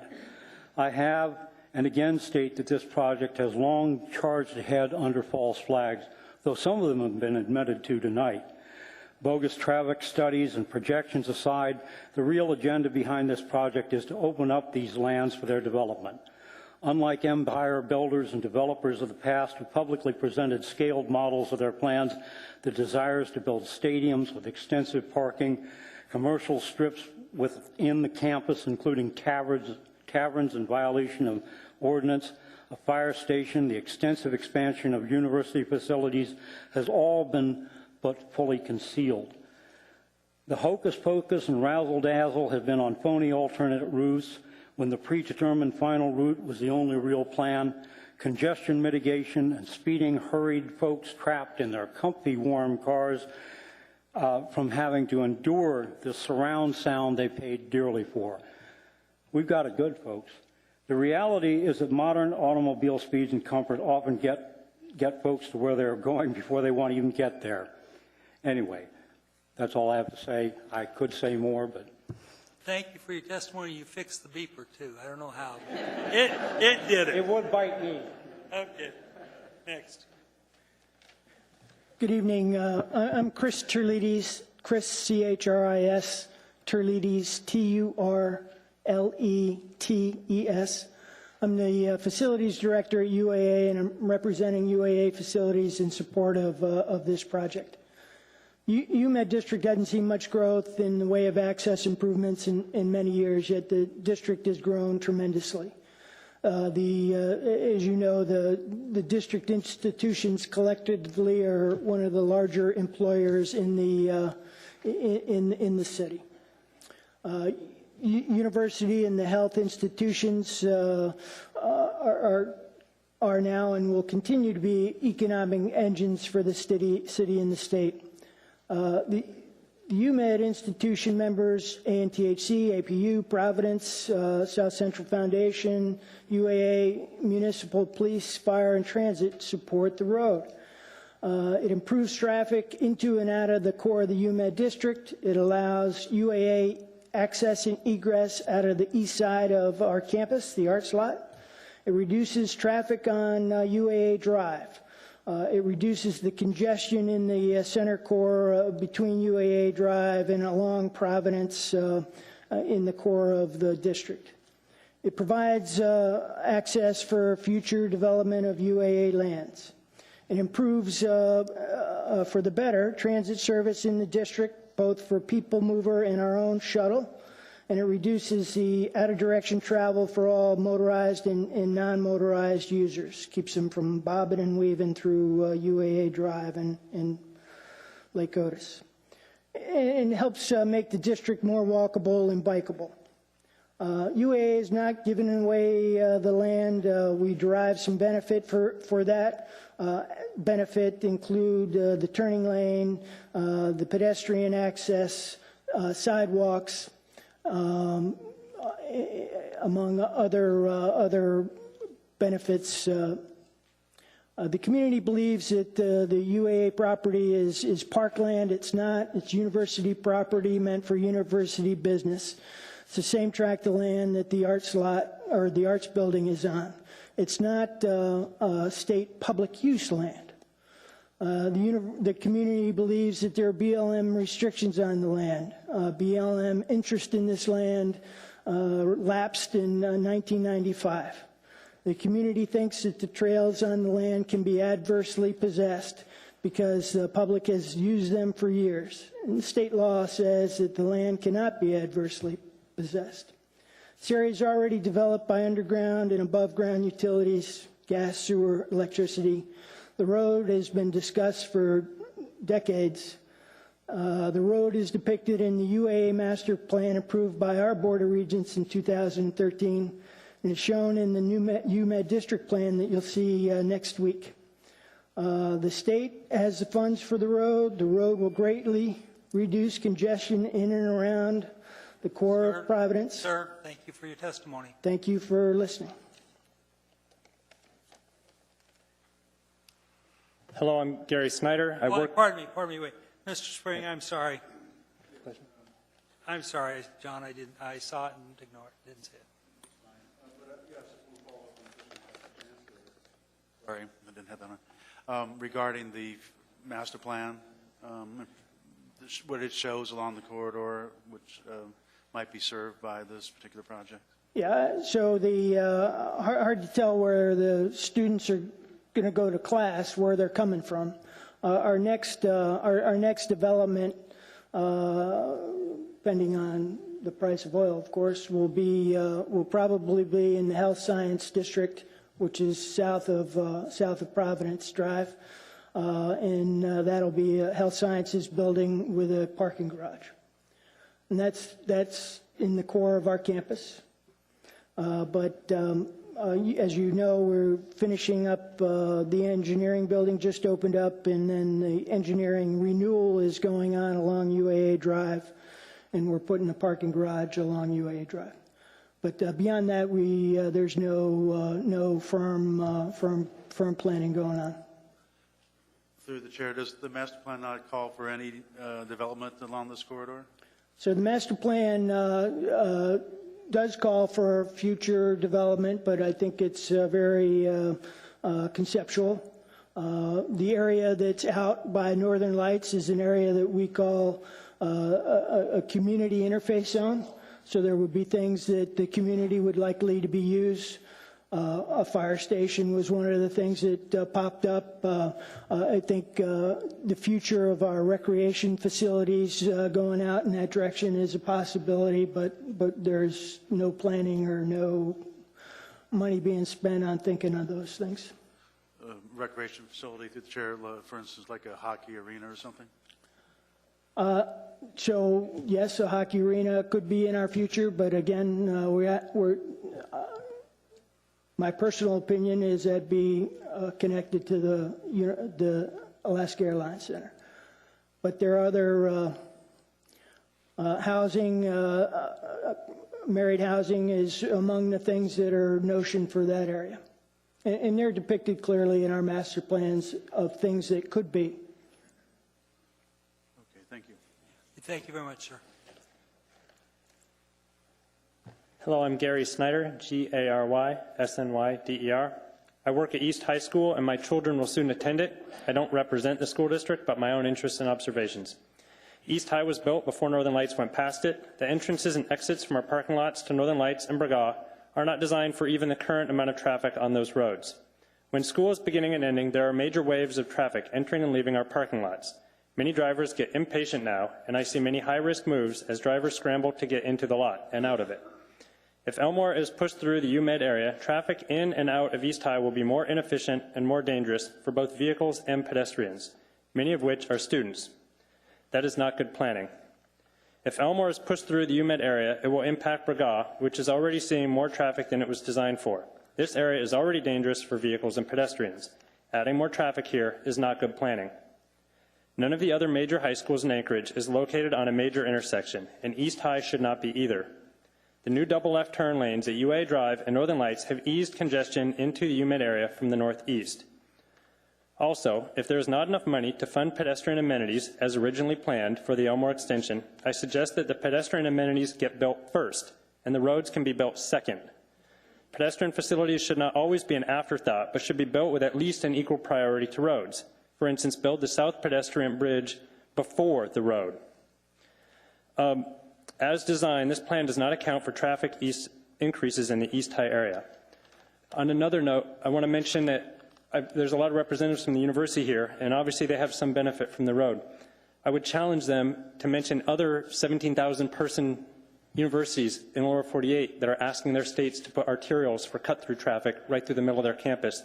I see most campuses closing roads to traffic around the country. I think this is an outdated, backwards model that our university is pursuing. Also, I know Providence is concerned about emergency room times from Northeast Anchorage. Perhaps they will support other regional university or regional hospitals in building emergency service facilities, such as the proposed emergency room in Eagle River. But I don't know that they're really supporting that now. I'm sure more people in the room know more about that than me. There's other alternatives to some of these problems. Thank you. Thank you for your testimony.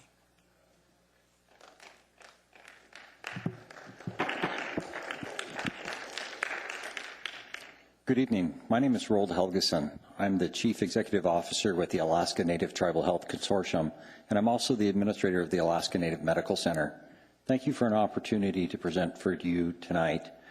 I represent at the consortium 229 tribes from across the state of Alaska and 151,000 Alaska Native and Native American people who count on the UMed district for access to the highest level health care possible and a primary hospital for those from St. Paul in the west, clear back to Cordova in the east. The extension of the Braga Street to interconnect the Elmore Road will create a new north-south access through one of the most congested and critical areas of Anchorage. The congested traffic area is extremely problematic in this critical corridor that leads to Alaska's largest medical campuses. The expansion that has occurred in this area has driven traffic volumes up and has created significant congestion concerns, especially as it pertains to emergency response vehicles and access to our largest medical campuses. Ambulance transport times in Anchorage are said to be about 11 minutes and 30 seconds on average. However, those times from downtown Anchorage can run 15 minutes and 25 seconds. Adding an additional access road to the UMed district will allow for faster transport times to hospitals and improving our people's outcomes, while reducing the times that ambulances are out of service and available in the community. Over 1,000 status 1, 2, and 3 patients are transported just to the Alaska Native Medical Center last year, and this road could provide for that life-saving connection in what's considered the East Grid, defined as north of Tudor Road, east of Lake Otis, and west of Muldoon. The UMed district has road and intersection crash rates higher than statewide average. The 2011 traffic study cited in the Planning and Zoning staff report indicates improving operational performance of roadways and intersections in this area by providing north and east access will likely improve driver safety in the UMed district. The UMed area is the second largest employer in this state. The Alaska Native Health Campus alone employs over 4,000 individuals. The number of ANTHC employees, for which I represent, has grown by 20% alone in the last 4 years, from just over 2,000 in FY 2011 to just over 2,500 in this last year. The UMed district has experienced substantial growth over the past decade, and we will continue to see more. On our campus, we've just completed a 5-floor, 440-stall parking garage, and next year we are due to complete a 202-room patient housing facility. And our master campus plan leads to a doubling of the services in the next 10 years. Thank you for the opportunity to present to you this evening. Thank you. No questions? Next. Hello, my name is Paul Stang, S-T-A-N-G. I'm speaking on behalf of the University Area Community Council. I have 4 main points.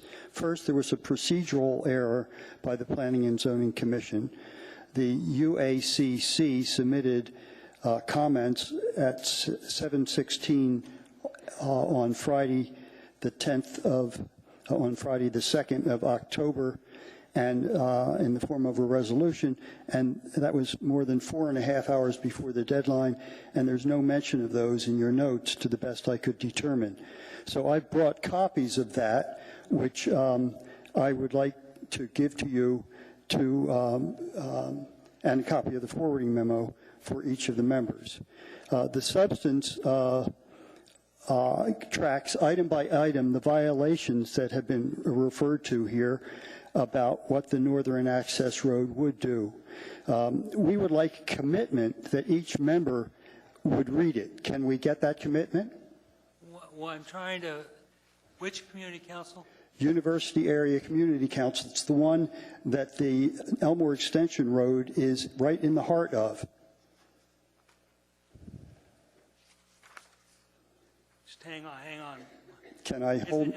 Can you put my time on hold? Yeah, it is. Your time's on hold, even though. Mr. Chair, it's in the larger supplementary packet, the one that was emailed to you on Friday. It's about right in the middle. But it wasn't in the summary, I don't believe, at least not the one I could find online. Okay. Well, we don't work with the online one. We've got a paper packet up here, and it's in there. Okay? I'm glad to see that. I hope you all will read it. I'd like to mention that Senior Planner Sharon Ferguson, who's recommending the return for redesign, touches on some of the problems with this road. And you've heard issues here about some of the controversy and unresolved issues and misunderstandings and old information that people have been operating on. I think it's fundamentally problematic. We also would like to give you a copy of a resolution we passed in March at our community council, and I have copies of that for you too. But basically, let me hit the key points. One, UAA has indicated tonight strong support for it, as other institutions. However, President Pat Gamble, who just left, as I recall, in spring, said on December 19th, 2014, on the public record at AK Public Media, that UAA needs to severely cut back after 10 years of uncontrolled growth. He said that UAA is in for a hard landing this year, meaning 2015, and it has a bleak picture for several out years. We should be tearing down buildings and focusing on restructuring both the physical plant and academics so UAA can survive a sustainable core. I think we also have to consider that online learning is growing rapidly, and that diminishes the need for more bricks and mortar, especially in some vague areas where no one can be specific as to what we will want, when, and where. Like right in the middle of the green area we're speaking about. The legislature provided $20 million, and UAA said they'd chip in the land. But all of those promises and all of the judgments and plans made were before we had a big problem in the state called the oil price crash. We're in deep doo-doo here in this state. Everybody's moving along as though everything's fine. The weather's fine, surfing is great, let's go for it. I think we got the wrong idea. We have a serious financial issue. This is a road that doesn't warrant expenditure of rare and valuable dollars. There are too many problems with this road. The public has tried to say this over and over. It would also bisect a wonderful natural wooded areas and wetland that act as a sponge. And in fact, I've heard tell from the contractor that don't worry, we don't have the responsibility for what happens downstream from the wetlands we pave over. And what happens downstream is exactly what the fellow here spoke about, flooding, flooding, flooding, because that sponge that is valuable is now gone. It's also a valuable area for wildlife, waterfowl, bird populations, moot pathways, and a great place for hiking, skiing, jogging, and nature walks. Right next to UAA and APU is a wonderful area that they want to develop, so you don't have the beauty that you have in your campus and next to your campus. It's quickly gone. We've lost 78% of our wetlands in Anchorage, and we keep on doing it. More wetlands, fill them, pave them. That's the direction we seem to be heading. I would like to just say, don't do this. And I have this copy. Hang on, sir. We have some questions for you. Mr. Spinelli has a question. We got the email. Mr. Spinelli? Yeah, through the chair. You mentioned right at the end there, maybe not everyone caught it, 78% of our wetlands. Where did you get that number from? Now gone? Well, I'll tell you what, I don't have it at my fingertips, but I can give you a fully documented report on the wetlands that have been lost in Anchorage, and I'd be pleased to do that. And I will make sure I remember your name and get it to you. In fact, I could get it to the whole Planning Commission. And then I just want to let you know that I did read your... Good. Well, I guess it wasn't from you. Mr. Gondek? I'm speaking on behalf of Jacob because he can't be here. And, well, I'm speaking on behalf of the Community Council. That's all I had. Thank you very much. Thank you. Please hold your applause. Thank you very much. Hello, I'm Angela Anderson, and I'm with UAA faculty. I'm a member of the faculty since 1997, and my comments have to do with support of project, the ADO&T PF project 51838. First off, I want to just make a comment that I believe that Pat Gamble's comments were taken entirely out of context, and they were not in reference to this road. And I wanted to thank the municipality of Anchorage and Dell and also the DOT and PF for the work that they've done on this project, which is really needed. In a nutshell, the road system near UAA is a mess. We take this road every day to work, and we are desperately in need of this project. UAA Drive, by doing this project, by completing it, the traffic congestion in the intersection of UAA Drive and Northern Lights will be relieved. 2, the congestion on UAA Drive will be relieved. 3, the congestion on 36th Avenue will be relieved. The traffic congestion on Lake Otis and Providence Drive will also be relieved. And by opening up this access from the northbound traffic, it will reduce the heavy traffic flow, which directly impacts public safety. It impacts the pedestrians, the bikers, numerous bikers, winter and summer. It impacts the students, the faculty, the staff, the hospital staff, all the patrons.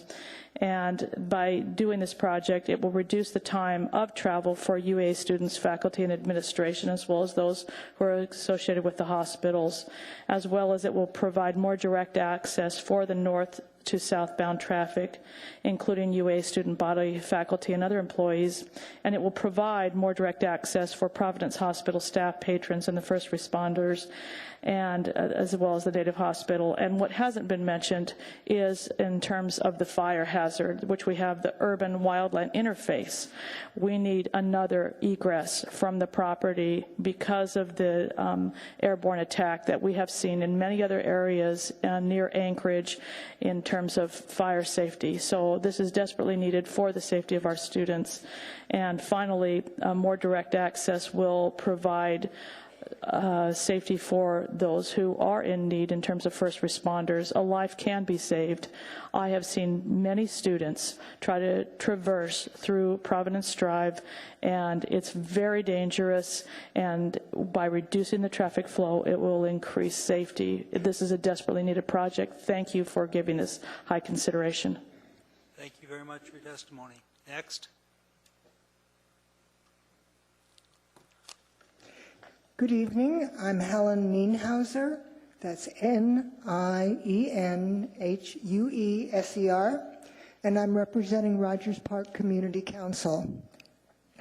Our council has followed the progress of this latest incarnation of a proposed road that cuts through the heart of the UMed District's undeveloped natural wetlands area north of Providence Drive. We have passed resolutions against this project during every step of the process. After scoping began in 2009, after the reconnaissance study report was issued in 2011, after the construction funding request was submitted by Mayor Sullivan on the municipal wish list to the legislature in January 2013, more recently, this past spring, as the state's fiscal situation was debated during the last legislative session, we joined with the call by many to return the funding for use on more pressing state priorities. And now I'm here to present you with the resolution passed at our recent September meeting, which I hope is included in your packets. I do have copies in case it isn't. It pertains to DOT's application for the plan review before you tonight. Before I present our resolution, I'd like to recognize the Planning Department and the Commission, first for honoring our request to postpone these hearings until councils like mine reconvene after summer recess.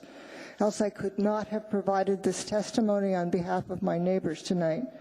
Second, I applaud the planning staff and other municipal departments who reviewed the application in detail and provided substantive comments on some of the application's various deficiencies. Finally, after 6 years of suffering through public meetings and providing community feedback that has been ignored, we feel like our concerns have begun to be validated. Our resolution addressed design issues, which the planning staff's comments focused on, such as important safety amenities of the road that were not included, such as grade-separated crossings and multi-use pathways, design that accommodates the importance of the UMed wetlands as a moose corridor, and importance of the area's trails to the community. However, our resolution contains other concerns which indicate that a simple redesign to add the safety amenities is not likely to address the inherent problems of the current alignment. These include the disruption that would be caused by a major road connecting Burgaw and Elmore through the heart of the UMed district between APU and UAA campuses, the huge traffic issue this will cause for East High School and the other schools and neighborhoods along Burgaw, the impact to the UMed wetlands in the Chester Creek watershed, and the technical issues and high cost of constructing this road through very poor soils. In your decision tonight, I urge you to reject this application and require the project team not just to redesign the road, but to take a step back, update their alternatives evaluation and traffic study to include all the alternatives evaluated in 2011, and a more realistic, innovative, no new road alternative that considers such measures as an internal shuttle from parking to buildings, better people mover connections, good pedestrian connections from parking lots and bus stops to buildings, improvements to UAA Drive and perhaps other perimeter roads such as Providence, staggered work hours, expansion of the rideshare van pool program, etc. Thanks for the opportunity to testify on this issue that has the potential to detrimentally impact my neighborhood and also has impacts to all of Anchorage far beyond the benefits. We have a question. Please stand there, Mr. Spring. Thank you for coming tonight, Helen. I've been waiting for somebody to mention something about trails, and it seems like it's like the hidden issue here because I don't hear a lot of, I know you're a trail user there. I see you on the trails occasionally. What do you think are the impacts? What's the going to be the effect on the Iditarod Trail and particularly the Tour of Anchorage passage through that area? I'm not sure that I really know where the Tour of Anchorage goes. Unfortunately, I haven't done that. So if there is a corridor at the north end, I mean a crossover thing, I'm guessing that that is what both the Iditarod and the Tour of Anchorage would use. And I'm hoping that it would be designed in a way that racers can use it, including a long string of dogs. So those uses may continue. What I'm more concerned about is this. There's supposed to be one at the south end. Yes, it's part of the plan, but as I understand it, there isn't money for it. And in case nobody's noticed, we're in a fiscal crisis. I don't think we're going to have more money. So I think that there is a circle that I ski a lot in the winter that we're not going to be able to do. And I don't know if there are competitive races on that circle. Thank you. No further questions. Thank you for your testimony.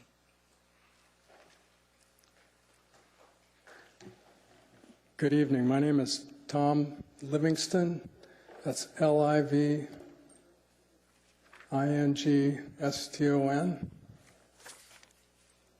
Just ready. Sorry.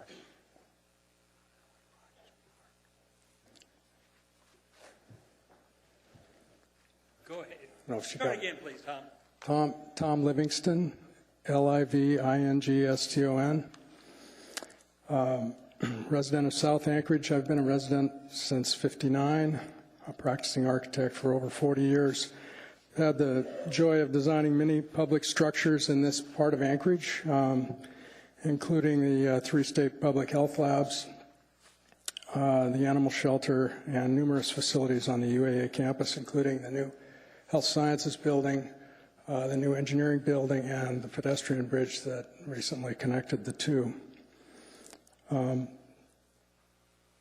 UMed district is home to some of the most important institutions in Alaska, and all of them need better access, some for emergency life safety reasons.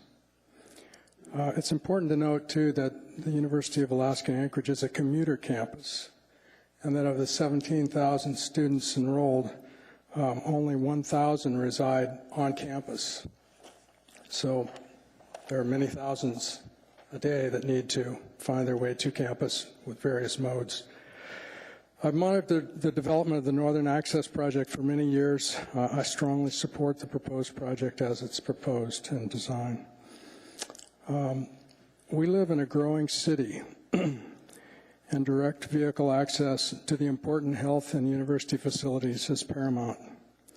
Direct access to the emergency rooms at Providence and Alaska Native Medical Center can be a life and death situation. This project will enhance ambulance travel time to the two largest hospitals in Alaska. As a frequent trail user in this area, on these trails, I note that the proposed design has positively addressed the trails on UAA property. This project has been well planned with abundant public and institutional input and needs to move forward. Most communities would tout this project as an example of design excellence. The construction of this project isn't really a matter of if, but it's a matter of when. The congestion and safety issues will only get worse with delay. Stopping this for redesign isn't necessary. The amenities that were mentioned by the staff can be addressed during final design, according to what Dal has told us. So I think proceeding with this project post haste is the best planning. Thank you. I see no questions in the queue. Thank you for your testimony. Okay, we've been going for 2 hours. There are 3 people. I mean, we have been going for 2 hours. The testimony's been going for 1 hour, okay? We have another hour of testimony to go, okay? We've been going for 2 hours. So we're going to take a 10-minute break. I count 12 people in line, and we should be able to make that easily within the time limit. I'm going to trust both lines to know who's where. We are all adults here. We're doing pretty good on that. So we will take a 10-minute recess.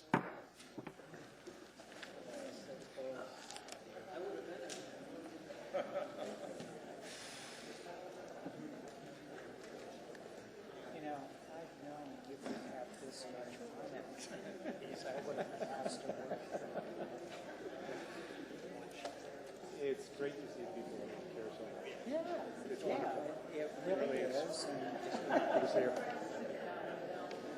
You know, the diverse viewpoints are I know. We'll come up with hanging around. I think I've been following this thing for about 10 years. Hi, Larry. Yeah, Jim does a nice job. The issue is this thing. Well, I was farther up the line, but I took the phone down. Mr. Robert?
Thanks for coming out.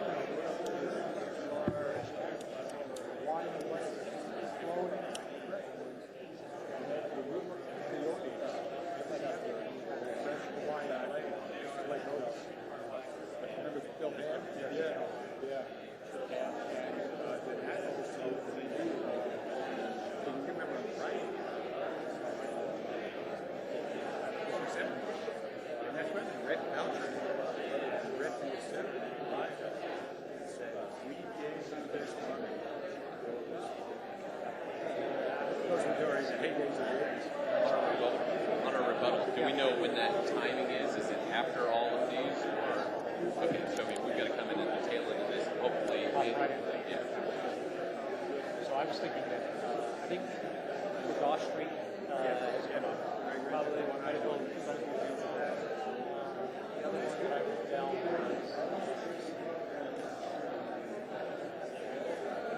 was this thing. I think we should mention that we've been before the Watershed Council.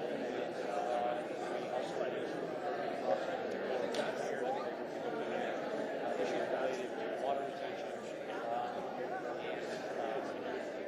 We feel like we're talking to city experts. We'll probably be justify the design again.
Ladies and gentlemen, will the lines form back up, please?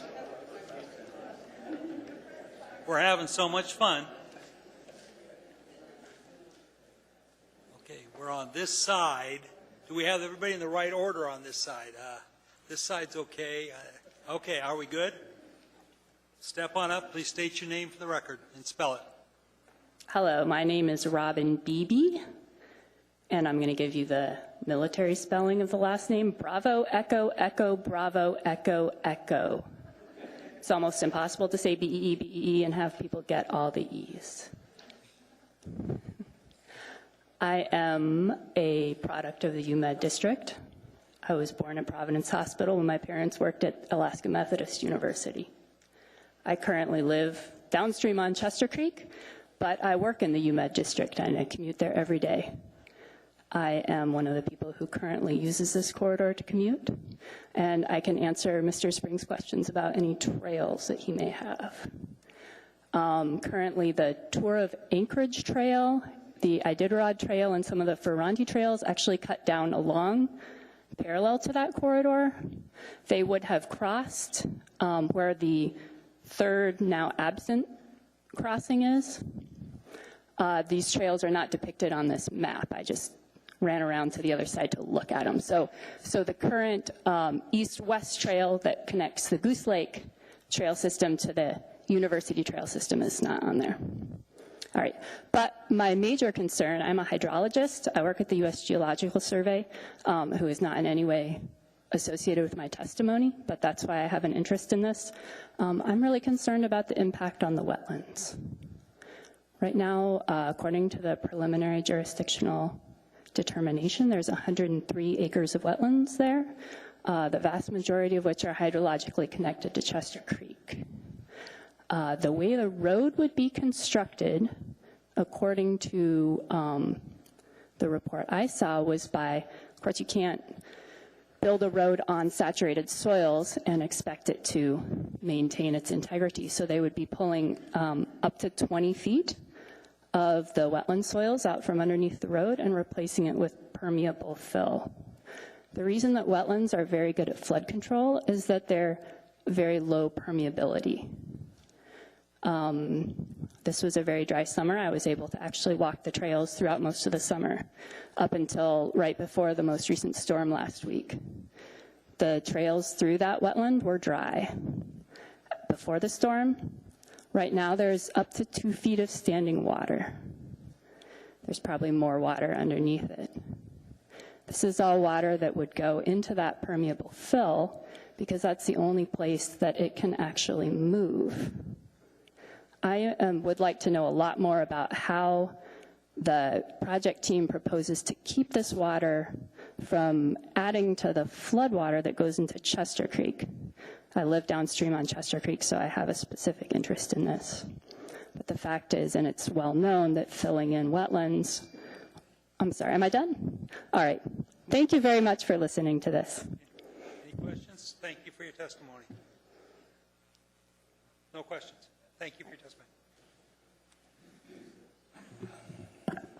I'm Dr. Douglas Eby, spelled E-B-Y, but rhymes with B-B.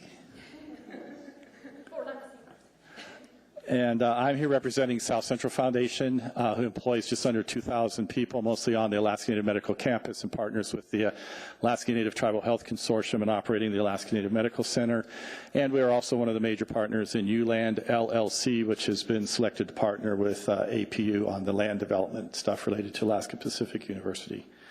As I mentioned, we employ just under 2,000 people who come and go from this area.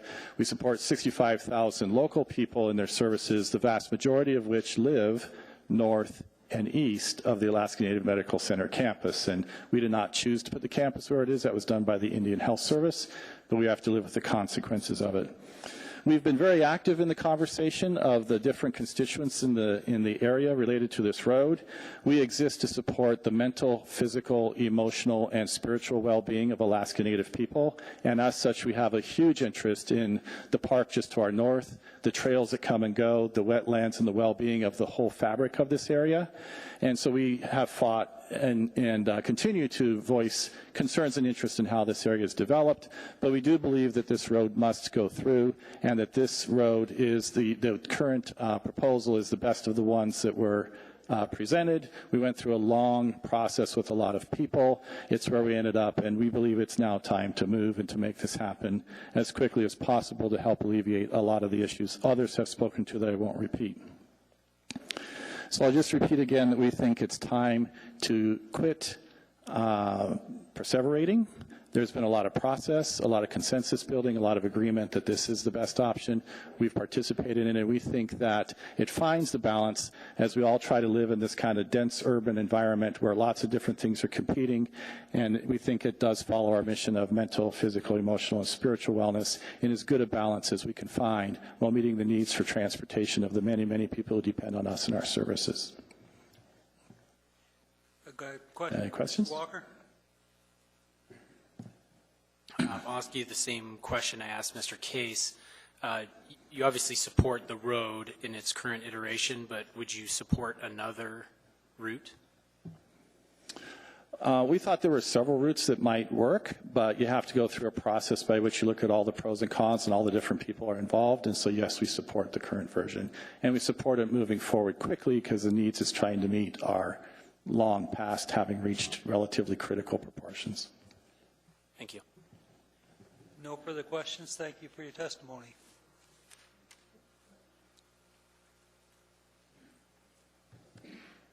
I'm Pauline Hessing. Pull it down. Pull it down. Thank you. I'm Pauline Hessing. It's Pauline Hessing. And thank you for making it possible to hear our opinions, facts and otherwise tonight.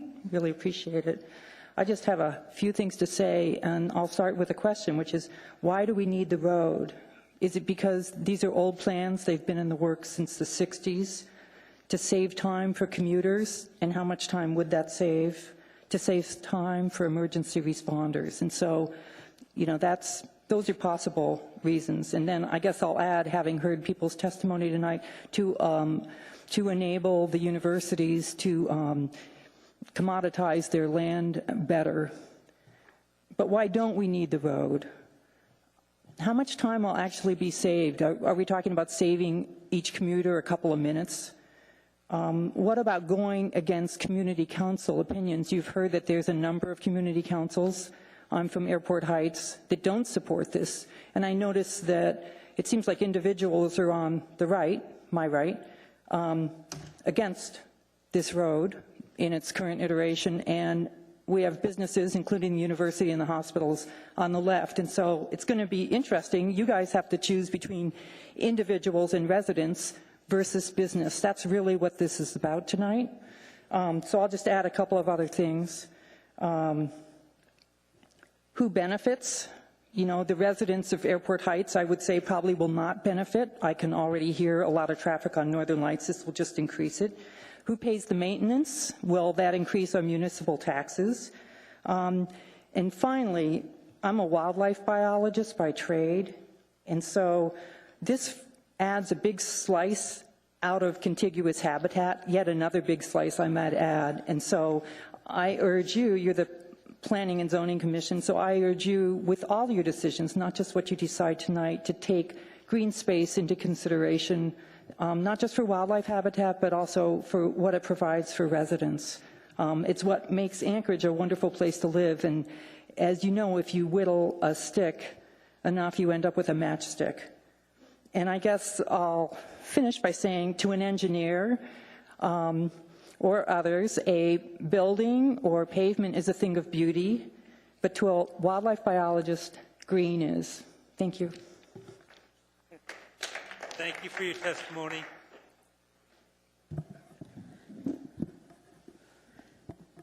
Thank you. I'm Trigg Davis, that's Triggdavis. I have been chairman of the Board of Trustees at Alaska Pacific University. I'm also the primary person responsible with the development of the endowment lands at Alaska Pacific University, and I'm the person that signed the resolution that we passed that supported this road. But I'd make the observation, like was made by the last speaker, you know, we have a lot of people on one side, mostly institutions. We have a huge number of people in the neighborhood, mostly individuals, that are opposed to many aspects of this. APU in many ways is in the middle of those two groups. We have a stated intention to be a good neighbor to both those groups. The board was well aware that the hospitals there believe they need this road, that the Native organizations that do the medical care believe they need this road. And we passed a resolution supporting it, but it was passed contingent on all the amenities that were presented to us in the plan when it was presented to us being built. And as it stands now, they're not all being built. We had an opportunity to reconsider that, and we decided we wouldn't, that we would stick with the position we took. So I would say we support the road, but it's a qualified support. To give an example, if the Southern Overpass was not to be built, we wouldn't support that road. The accrediting of our university would be threatened by that. It's been threatened before because of the danger of getting to our library, which is the consortium library. That's a library of both UAA and APU that's on the UAA campus. Our students, all of them, to get to the library, cross that road. And there's been concerns before about the safety of getting there. That had to do with the nature of the bike trails and the roadways. That's been fixed with the improvements of the road. But if we didn't have that overpass, the very existence of our university is threatened. But it's been represented here by Dal today that that's in the plan. We use Dal all the time. I'd say Dal's a real friend of our university. I believe him. But I would say to you, we do need that overpass. And in terms of the neighbors in the neighborhood, we've got our ski team, our faculty, our students, everybody loves that green space. We love it too. But we think the road's going to go someday, so we support the road with those amenities. And I'd like to clear up a couple other things. People are talking about us selling our land. We have no intention to sell any of our land. We are going to develop it. We're leasing it. And we do intend to preserve our wetlands. That's not being developed. Okay, Thank you. You stay right there. You have a couple questions. Commissioner Spring, then Commissioner Walker. Yes, I really appreciate you coming to testify tonight. We need your input, I think. Does APU have a master plan now? I know there's an old master plan that includes student housing, et cetera, but which I've seen as part of the new UMed district draft. But I understand there's changes to that. Yeah, I think there are changes in process because I don't think any of that's been finally approved yet. I can give you the nature of what we're really working on if you'd like to know. I would. If you take the road that the city is expected to build along the side of the lake that's across from all the medical hospitals and things, when that road goes in, we anticipate that we will have development down there. We intend for this whole thing to be market-driven, and the market for that, in reality, I believe, is the needs of the Native organizations across the lake. They need those buildings, and one of them is a partner in UMed, and UMed is composed of that partner and Pfeffer, who is development, that is our developer. So what I perceive we will have along there is probably medical development. If you look at Elmore, right where it will go through our campus, the city's master plan has been asking us if we can have what they call a village. And Pfeffer Development's about to testify here, but they have designed a village in there that would have restaurants, that could have coffee places. It would serve the entire district, and it would be at that corner where Elmore goes through. But if Elmore doesn't go through, that doesn't mean we're not going to try and do that, because we can still put those things there and we can still access them through our campus. As you move down toward the northern end of our campus, as I just said, that's all wetlands. The hydrologist that testified would tell you that's not a place where it makes sense to build. That's what Pfeffer Development would say. We intend to preserve that. We use it to teach. We have students in it all the time. I mean, if the road goes through, we won't develop that. We're not supporting this road because we're trying to develop it and make a bunch of money. We're supporting it because we take the neighborhood as a whole. The university needs it. The hospitals need it. Something's going to go at some time. We want to preserve the wetlands. We want those overpasses. It's amazing thinking about it tonight, but I've actually won the Tour of Anchorage ski race once a long time ago. I was the president of the ski team that was brought to APU. I'm still a trustee that helps run that. I mean, we want those ski trails, but there's a lot of reasons why the community seems to want this road. So we're trying to be a good neighbor in this community, both for the people and for the institutions. That's why we're here. Through the chair, regarding the APU ski trails, is there a overpass in the middle of this facility that you think would be useful for making that a continuous trail or remaining intact? Because you said you were in favor of the original plan. Well, the original plan that was shown to us, I've got it here if somebody wants to see it, but those were huge overpasses that were complete with trees. They were wildlife overpasses. I don't know. Stuart could probably tell us. They might have been a couple 100 feet wide. They would have had ski trails. They would have handled moose. They were on both ends. That's what we approved. It's in I got the diagram here. I mean, our board resolution says that that APU supports the Elmore-Bragaw extension route with appropriate amenities as shown on page 48 of the Dow report, described in figure 24. If anyone wants to see it, figure 24 is here. Gentlemen, they're huge. We're cutting into other people's time, so I would like to try to get as many people to testify as we can. Sure. Mr. Walker, do you have a quick question? Yes, Mr. Davis. What features, I think you and Mr. Spring were just talking about this one overpass. Are there other features that in a perfect world APU would like to see in this project? Well, the one for the consortium library, which is the southern one, is just essential to us. It seems to me there really needs to be another one, which I think, Stuart is saying there is, and like I said, I believe him. Where they put it, they're the engineers. They know better than I do. If they're going to cut through that bike trail down on Northern Lights, I don't know how all this gets done, but I think at some point it's got to come over there and go over that overpass. And I don't really even know where that overpass will be. The community's going to want that, certainly. I mean, a bike path that goes to nothing except a big intersection at Northern Lights isn't going to be very popular. And our skiers will want it, the bikers, the hikers, everybody. Our faculty, our students. But like I said, we do support the road. We assume it can be done right. Thank you. Thank you. You're welcome. Testimony, sir. Good evening, Commissioners, and I want to say thank you for your lengthy civic participation. My name is Ian Sharrock, IANSHARROCK, and I wish I would have worn a tie to match all the gentlemen on the left side of the aisle. My family's been in Anchorage since the 20s. I was born in Providence 44 years ago, East Anchorage resident since 99. I'm not here to speak against access. I think it's pretty clear in the statement of need about the 43% living, traveling from the Northeast, and the land ownership issues. I respect that. I think if there is any development, I think the hydrology issue is going to be one of the biggest long-term things. I am here to speak with concerns about the orange option. And, to me, and I think to everyone, that option looks like a thoroughfare. It's a straight shot from Bragaw to Elmore.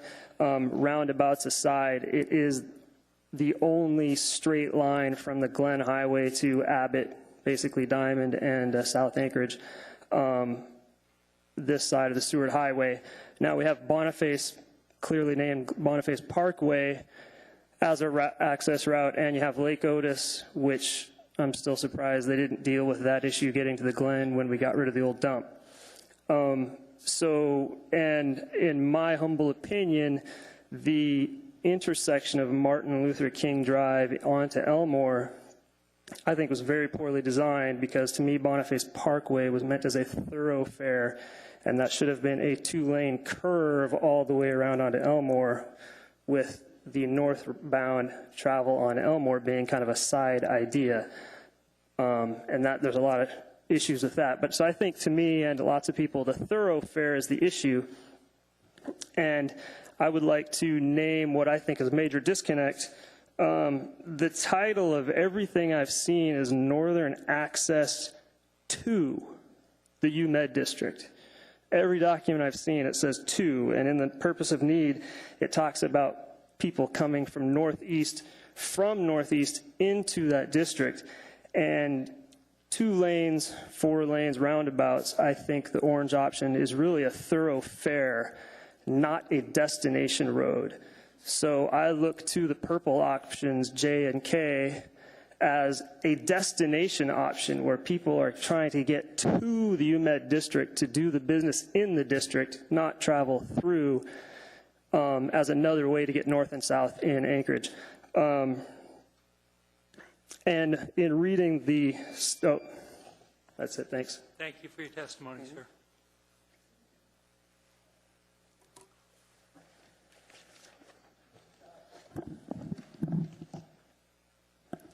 Good evening. I'm Amy Slinker with Pfeffer Development, commercial real estate developer here in Anchorage. I also represent the ownership entities of several buildings in the UMed district. Mark Pfeffer apologizes that he couldn't be here tonight. Tonight, I'm here to voice support of the UMed Northern Access Road project that was presented tonight. We are members of the partnerships that own the Alaska Spine Institute building and the Fresenius Kidney Dialysis building. We are also members of the partnership that owns the Orthopedic Physicians Alaska building and just completed a $32 million addition and renovation to that facility. We are under contract to purchase the existing blood bank building, and Pfeffer Development is part of ULand LLC, which is a special purpose entity created for the sole purpose of advancing the development of Alaska Pacific University lands. This continued investment in the UMed district demonstrates our commitment to Anchorage's university and medical epicenter.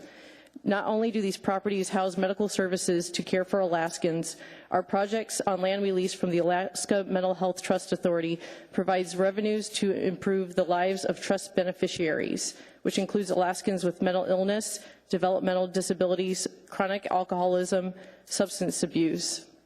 The ground leases from our projects that will be on APU lands will provide funds to help support APU students, including the APU Promise Tuition Grant designed to assist Pell-eligible students. Previous studies have repeatedly identified the need for this road, including the 2011 reconnaissance report and the Anchorage Long Range Transportation Plan. This project has been a long time in the making. The team for this project has done extensive public outreach and has worked to design the best project possible. The road is being constructed for the benefit of all people that work, learn, and are treated in the UMid area. Many of these community members work in our buildings, and many community members are treated in these buildings. Improved UMed district access is critical. The plan proposed tonight is the most efficient and cost-effective solution. The road will improve motorized traffic in the area, including better emergency vehicle access to medical facilities. The UMed area will be more accessible and safer and better able to serve the people of Alaska if this road is constructed as shown tonight. Before I conclude, I wanted to mention that I have a letter from Bob Scanlon. He's the CEO of Blood Bank of Alaska. He wasn't able to make it tonight and asked that I request to submit it to go on the record. Okay, thank you. Thank you for your time. We have a question, Mr. Spring, and keep it brief. I'd like to get everybody in we can. Yes, I'm interested in what I heard before about the UMed Village and the location. I wasn't sure exactly where that might happen if you decide to go ahead. Is it in the middle of the section here? So our concept right now for the UMed Village would be near the roundabout, the planned roundabout for Elmore Road, Providence Drive, and University Drive. So right now we are planning based on that roundabout moving forward. This would be a mixed-use retail and residential development, so it's a true University Village concept. Our focus has been to curate the right mix. So you might see something like the Willowa project that we just finished downtown, or a rustic goat type concept. And right now, the plan with the way that the roads are right now, there's only one road in and one road out, and that doesn't work that well for the plans that we have. So this road would be important. The plan that's presented tonight would be important to that project. That's, again, to just reiterate that we support the plan that is proposed tonight. And I'm sorry, just one quick more question that I have to ask because I've been wondering all night. Is there any plan to continue, like University Lake, I heard, was going to be extended, and that's going to be where the endowment's going to be developed first? Is there plans to keep continuing that around the APU and connect it to Elmore Road anywhere near the middle point? So we're in a multi-phase development agreement. So first we will ground lease one parcel, and once we get a project going on that parcel, we'll move to the next parcel. So it's a very progressive development. So that area is way out in the future. So Correct. you're going to go down University Lake Drive pretty much and build through there. Okay. The plan that was proposed tonight supports what our plans are. You finished, Mr. Spring? Are you, I asked if you were finished, sir. I'm finished. Thank you very much. Thank you for your testimony. May I Bring submit it up these? and give it to the clerk, please. Hello, and thank you for staying so late, listening to everybody. I'd appreciate your active listening skills. My name is Barbara Hosier, B-A-R-B-A-R-A-H-O-S-I-E-R, and I'm a professional land surveyor in the state of Alaska for the last 30 years. I've worked on many projects that are very similar to the one we're talking about tonight. Thank you for taking my testimony. I was asked to review the plan set and the design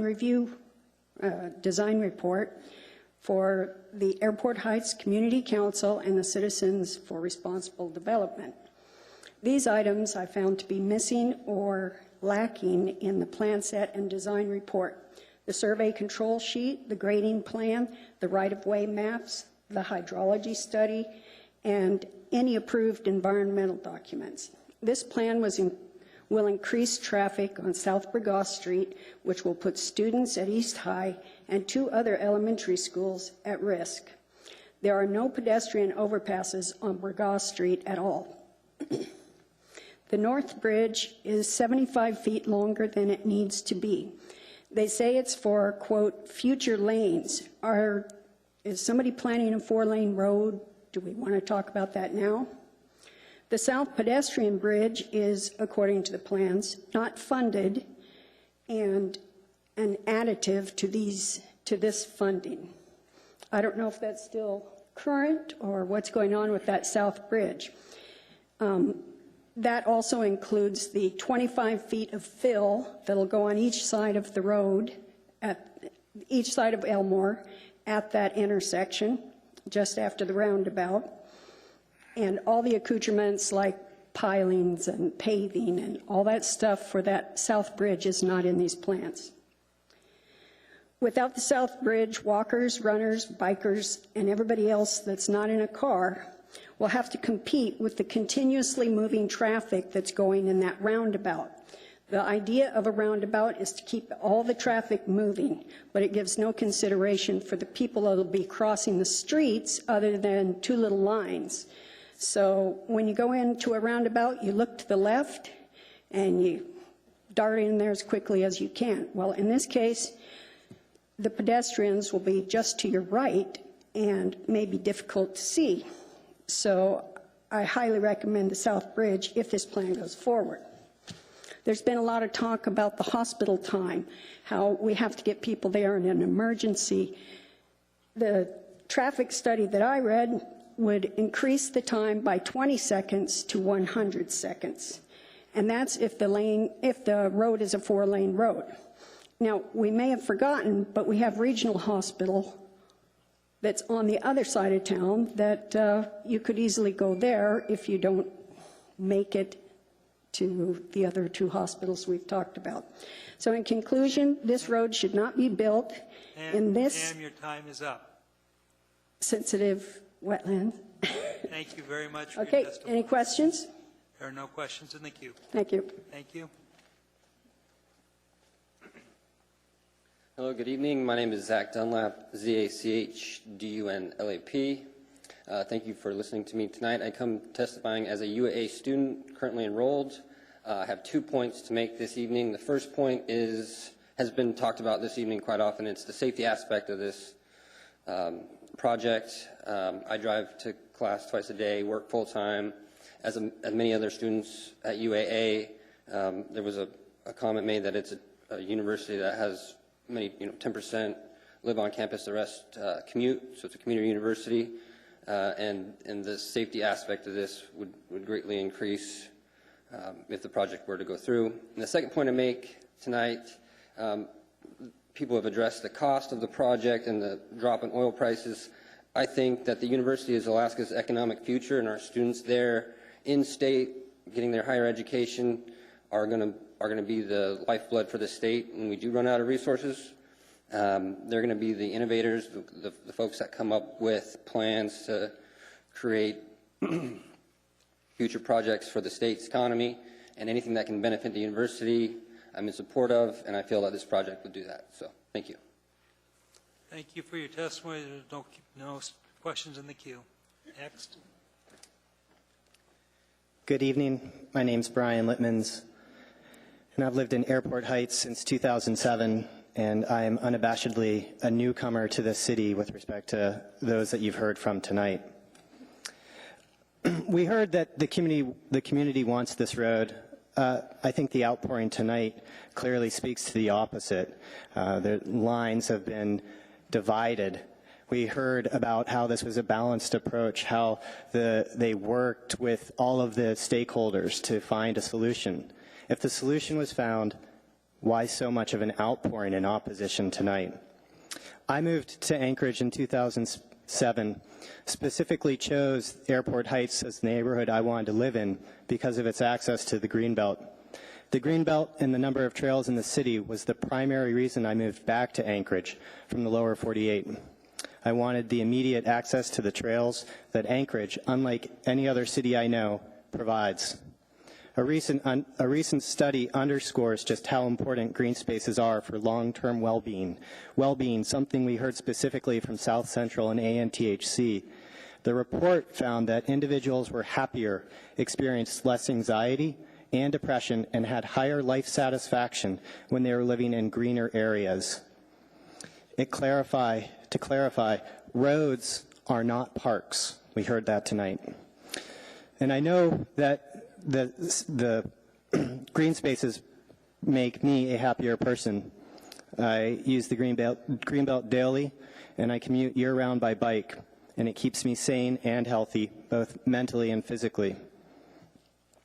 The study's lead author stated, quote, "These findings are important for urban planners thinking about introducing new green spaces to our towns and cities, suggesting they could provide long-term and sustained benefits for local communities.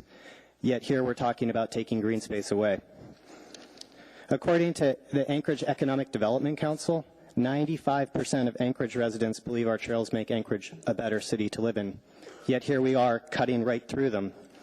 Anchorage Economic Development Council has, as I'm sure you're well aware, the Live, Work, Play initiative. Optimizing vehicular traffic isn't part of that initiative. That initiative is focused on making Anchorage the most livable city by 2025 so that people come up here, there's jobs here for them. One of the leading things that brings people to cities is the opportunity to be on trails. And that's why the Trails Initiative is such an important element of Anchorage Economic Development Council's Live, Work, Play. It challenges logic to spend millions for a project that doesn't truly answer the problem. If the problem was truly answered, why 20 years in the making are we still talking about the road? Thank you for your time. Thank you for your testimony. No questions.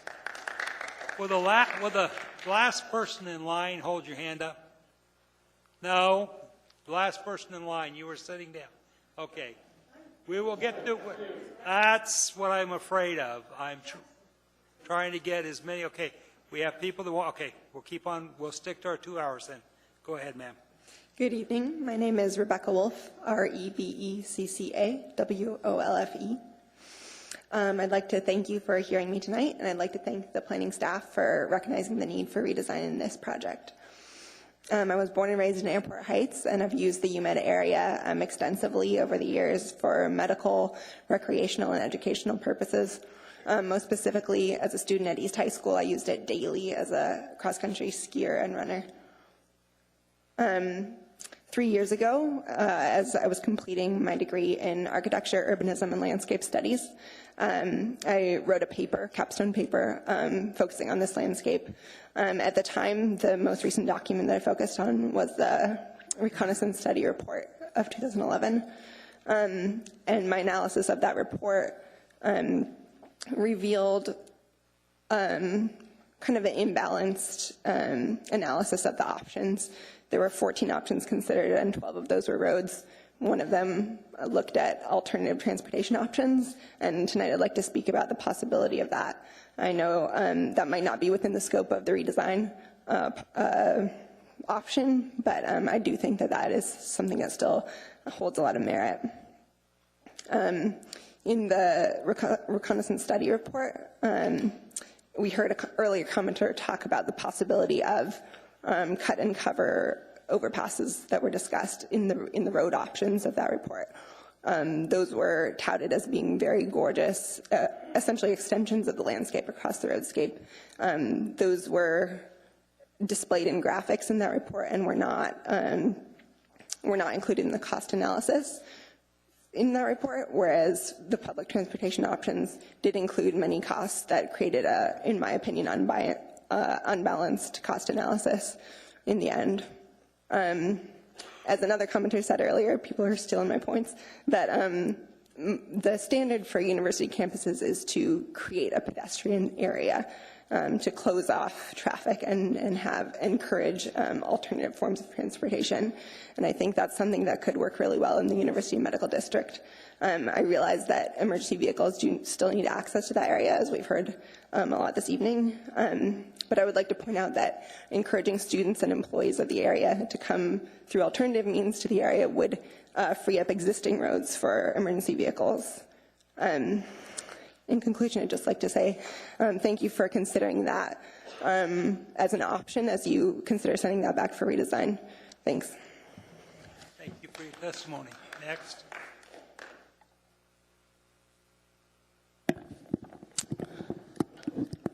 Good evening. My name is Barbara Carl, K-A-R-L. I'm president of the Airport Heights Community Council, and I'm testifying on the council's behalf.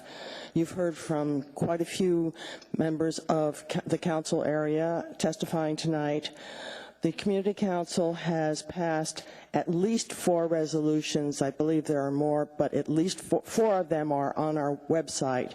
The most recent one is in your supplemental package. We also submitted comments earlier before this hearing was postponed. This study undercuts the integrity of our community, and by our community I mean Airport Heights, and you've heard from several members of that community already. You've heard the concerns about safety on Bragaw. Not only is there East High, Russian Jack Elementary School, but the Alaska Native Cultural Center School is also on Bragaw, and soon to be built, in the process of being built, is Fire Station 3 on Bragaw. So the impact of traffic on Bragaw is a definite concern of my neighborhood. Not only that, but on Northern Lights to the west of Bragaw is the Access Alaska development, and that there's a pedestrian crossing on Northern Lights there that could be impacted severely and frighteningly so. There have been recent improvements to UAA Drive, and if the university would enforce students using the overpass, UAA Drive would be a straight shot to Providence Emergency Room faster than the proposed new route. Maintenance costs will be added to the municipal budget if this route is built. It can't, and the development cannot be done with the existing funds. It can't be done properly. The reconnaissance study report that recommended 4 routes also recommended as an equal recommendation TDM, Traffic Demand Management, but somehow that was dropped from further consideration, although it had the same recommendation that it should go forward. I heard tonight about People Mover wanting to add 9 new stops. Well, that tells me that this is not a road to just access the UMed district. It's a road to increase the traffic from north to south Anchorage, and People Mover plans to use this as a cut through to South Anchorage. That is frightening. It also, with 9 new stops, will slow down the traffic on the proposed road. The other thing, you've heard lots of reasons why this is going to be a wonderful thing for the UMed district. This road is not a magic pill. It is more like a poison pill, and our neighborhood is very strongly against it. I request that you reject this site plan design study report outright. In the alternative, refer it back for redesign. Thank you. Thank you for your testimony. Next. Thank you. My name is Sid Atwood, S-I-D-A-T-W-O-O-D, and I am a full-time student at UAA. I want to thank all of you for being here this evening. I am not speaking not for the students of UAA, but I am speaking for myself, and I'd better also speak for my wife or I'll be in trouble. She couldn't be here tonight. She's in our nation's capital, and her name is Sharon Cisna, C-I-S-S-N-A. She was a representative for the UMed district for the last 10 years of her 14 years in the state legislature, and also was representing that area in this community process for years before that. And so I need to mention her thoughts first. And that is that she's gathering information to write a story about community work and how communities work together. And of course, you've heard about the community councils that have been making resolutions for years against this same project. So that's what I'm letting you know that she would like to talk about if she could be here tonight. And I won't go into the rest of what she's doing. But for myself, I would like to mention again the fact that, yes, there is another hospital. And the ambulance is not going to drive around when you're going to need to be saved at the hospital that is in the UMed district. The term UMed district was coined by my wife, and at that time it included the Alaska Regional Hospital. And the VA clinic was there at the same time, but not now. Anyway, that is one thing. And the other thing that I get to harp about again, and I'm sorry, I do have definite bias against this, but we're talking about the sponge, and that is the peat that has to be removed for this project. I would say that that camera is about 14 feet off the floor. We're talking 15 feet deep of sponge that has to be removed. Oh, and yesterday I just got back from Seattle. The Seattle University has got some real nice trees now and some nice lawn where there used to be street. UW, you're not going to put a road through that one either. It's kind of some real nice, beautiful campus. And so thank you for listening. Mr. Walker, I have a question, sir. Oh, I'm sorry. I forgot your last name, Sid? Atwood. Atwood, Mr. Atwood. So, with respect, you seem to have a little more gray hair than a typical university student, and that, in my mind, speaks to the fact that UAA and APU, I think, are more like community colleges than they are a traditional university campus like UW. So, I mean, for example, and I don't know, are you commuting by vehicle every day, or are you commuting by? I walk quite often. Okay.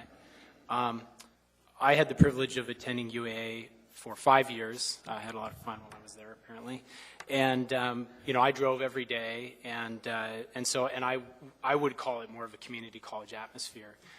Do you think, now, to compare it with UW, for example, they have, I think, what they call an arboretum on the UW campus, where you drive through a very beautiful green space.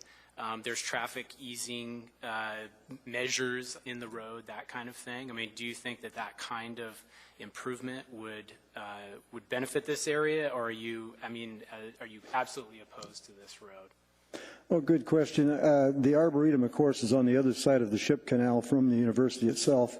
It is beautiful. It's maintained by a lot of different organizations, but it is actually separate from the university, so it doesn't quite apple to apples. Well, it's an example of responsible development. So, I mean, do you think there's a responsible? Oh, I certainly do. I don't think that a road through between the two universities where you're cutting off the consortium library would be responsible. Okay, thank you. Well, Thank you. Next. Thank you. My name is Jim Richardson, R-I-C-H-A-R-D-S-O-N. I'm a resident of Rogers Park. I'm also an economist. I've worked in the area for 35 years. One of the things that I do is forecasts. I believe that good planning requires good information, and I think that there's two factors that affect demand for traffic. One is economic activity, and the other is population. We have absolutely no idea right now where we're going to be in 5 years or 10 years. You are thinking about forecasts of traffic development that were done 5 or 10 years or even longer. And we know that those are not right. So I encourage you to try and change your thinking and look at some factors for what's going to be our future. Maybe we don't need the level of access. Say our population, if you were here in the 80s, you get an idea about some of the things that might be happening to us. So that's one aspect of demand for traffic. The other is a demand for students. And we heard information, and if you read the papers, you know that the University of Alaska system is in deep trouble. Brian Rogers just jumped ship, and he didn't do it because he saw a rosy future. I think it's disingenuous for the people from the university to sit here and start talking about their long-term master plan when they're looking at $20 million shortfalls this year. And for the demand for students, we're trying to attract students to the university. If you're firing professors, reducing the courses, you're competing with classes outside. So again, you have a factor for what do you expect to see in the future, and that depends on current conditions. When I first moved to Alaska, I worked as a researcher at the University of Alaska in Fairbanks, and I didn't have the highest regard for the university administration, but even in Fairbanks, the people are not stupid enough to put a commuter road right through the middle of campus. And last, as a dad, I spent 4 years dropping kids off at East High, and I can tell you that those are teenagers. They're at 7 o'clock in the morning, they're not doing their best thinking. They come through that intersection, they stop in the middle of the road, they stop and go, and whatever you do, please take into account whatever you need to spend to keep those kids at East High and Rogers Park Elementary safe. Thank you. Thank you. Next. Hi, thank you, Planning and Zoning Commission, for hearing the public's testimony tonight. My name is Hope Mine, last name spelled M-E-Y-N, and I am a UAA student, UMed area resident, and employee on the Providence campus. While I appreciate the testimony of UAA administrators, I feel that they differ greatly from the views of many actual students and employees at UAA, whose many voices have largely had yet to be heard today. On behalf of so many other students who share my stance but could not testify tonight, I stand against this plan. As a UMed area resident, UAA student, and employee on the Providence campus, to which I go to every day, and a bike commuter, I oppose this plan. I oppose it for the effects on safe pedestrian travel and surrounding multi-use trails. I oppose it for the cost to UAA, hence students, and to taxpayers. Finally, I oppose it for the effects on our precious wetlands and wildlife, which I feel have not been taken into consideration with this plan. I encourage you to send this plan back for revisions and consider the many other wonderful and feasible alternatives including alternative transportation, suggested by Rogers Park Community Council Representative Helen Nienhuisen and many others. Thank you.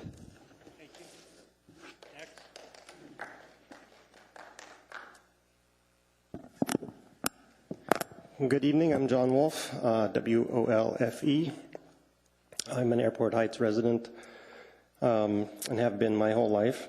I was a part of the Trails Committee for this project. At least I was. I think that it disbanded when it seemed like when the trail amenities that were being talked about probably were not fundable or not fully fundable. The trails that are out there are only partly for Rendezvous and the paved trails. For bicycles, the for Rendezvous race, the Iditarod race, and the Tour of Anchorage. More importantly to me, there's the Jim Mahaffey ski trails, the APU ski trails. Some of Anchorage's original ski trails built just shy of 50 years ago. I believe that there's a good case to be made that they are historic trails in Anchorage. They create loops that you can ski, run, bike, whatever, in a loop rather than out and back or being cut off. With this current plan, and particularly without the center crossing, there is no connection to create a western loop. As far as I can tell from looking at the design study report and the plans attached, the connections, such as they are from the unpaved trails back to the paved trail and the overcrossing on Northern Lights, for example, are not groomable and are not set up for a skier or a biker to just get on the trail and go over the bridge. And there is no center bridge to complete the loop.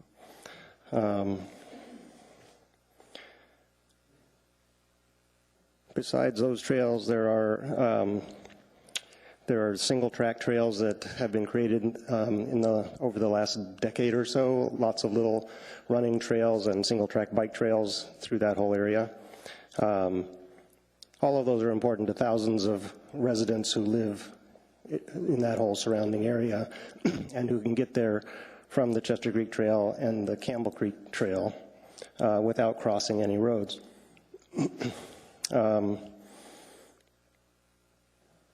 Tomorrow night, there's the Tuesday night race series. It's happening at East High School.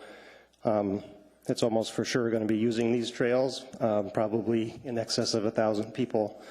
Anchorage residents in an event sponsored by the municipality. In short, I would encourage you to consider everything everybody said, but I would encourage you to send it back for redesign and ensure that it is that the historic context and the recreational context is fully considered for these trails. Thank you. Hang on, sir, please. Mr. Spring and then Mr. Walker. Yeah, thanks for clarifying some of the issues I was trying to figure out with the trails. Were you on the trail advisory group that was consulted with this project? Yes. Okay, well, we have a document that's the public involvement summary, May 2015, and they summarize the Trail Advisory Committee's comments there. I suspect, though, the comments were received before the change in the design, and my assumption is that when you reviewed the original plan, which called for the third overpass in between the two termini, right? Yeah. So that's maybe why we don't see any comment here from the Trail Advisory Group regarding that. There's no, it doesn't say anything about that middle bridge whatsoever. Mm-hmm. Yeah, I assume that the summary is written off of sort of the status of the committee after a couple of field visits and an introductory meeting. Yeah, and I ski out there, and it does seem to me you're correct regarding the loop will be truncated, would be cut off if there is no middle bridge. And I think I'd like to hear more about that, but I guess we don't have anybody else probably to tell us. But it looks like it's going to really mess up the trail system there without that bridge. Yeah, I think that there's the western edge of the end of that loop, and and it's important to the loop. And I think there will be no loop if there's no provision even for connecting it. When there was a separated trail as part of it, you could theoretically use that as a connection, and maybe it would be separated from the road enough to not be covered with dirty snow when it gets plowed. But it really needs to be pretty far away for it not to get damaged for dirty snow. Anyway, I should let other people speak. But Are you done, Mr. Spring? Mr. Walker? So speaking just to the trail issue, as someone who was on the trail committee and a skier, so if we could fix these trail problems, do you think this is is this a reasonable path to take, or are you completely opposed to this? Well, I think it would be much cheaper just to do away with the road, and it seems to me that the other solutions that people have talked about, from traffic demand management to improvements on UAA Drive and et cetera, and transit, improved transit, would all be ways to help the car situation, and that we should be doing everything possible to help people commute by non-motorized means.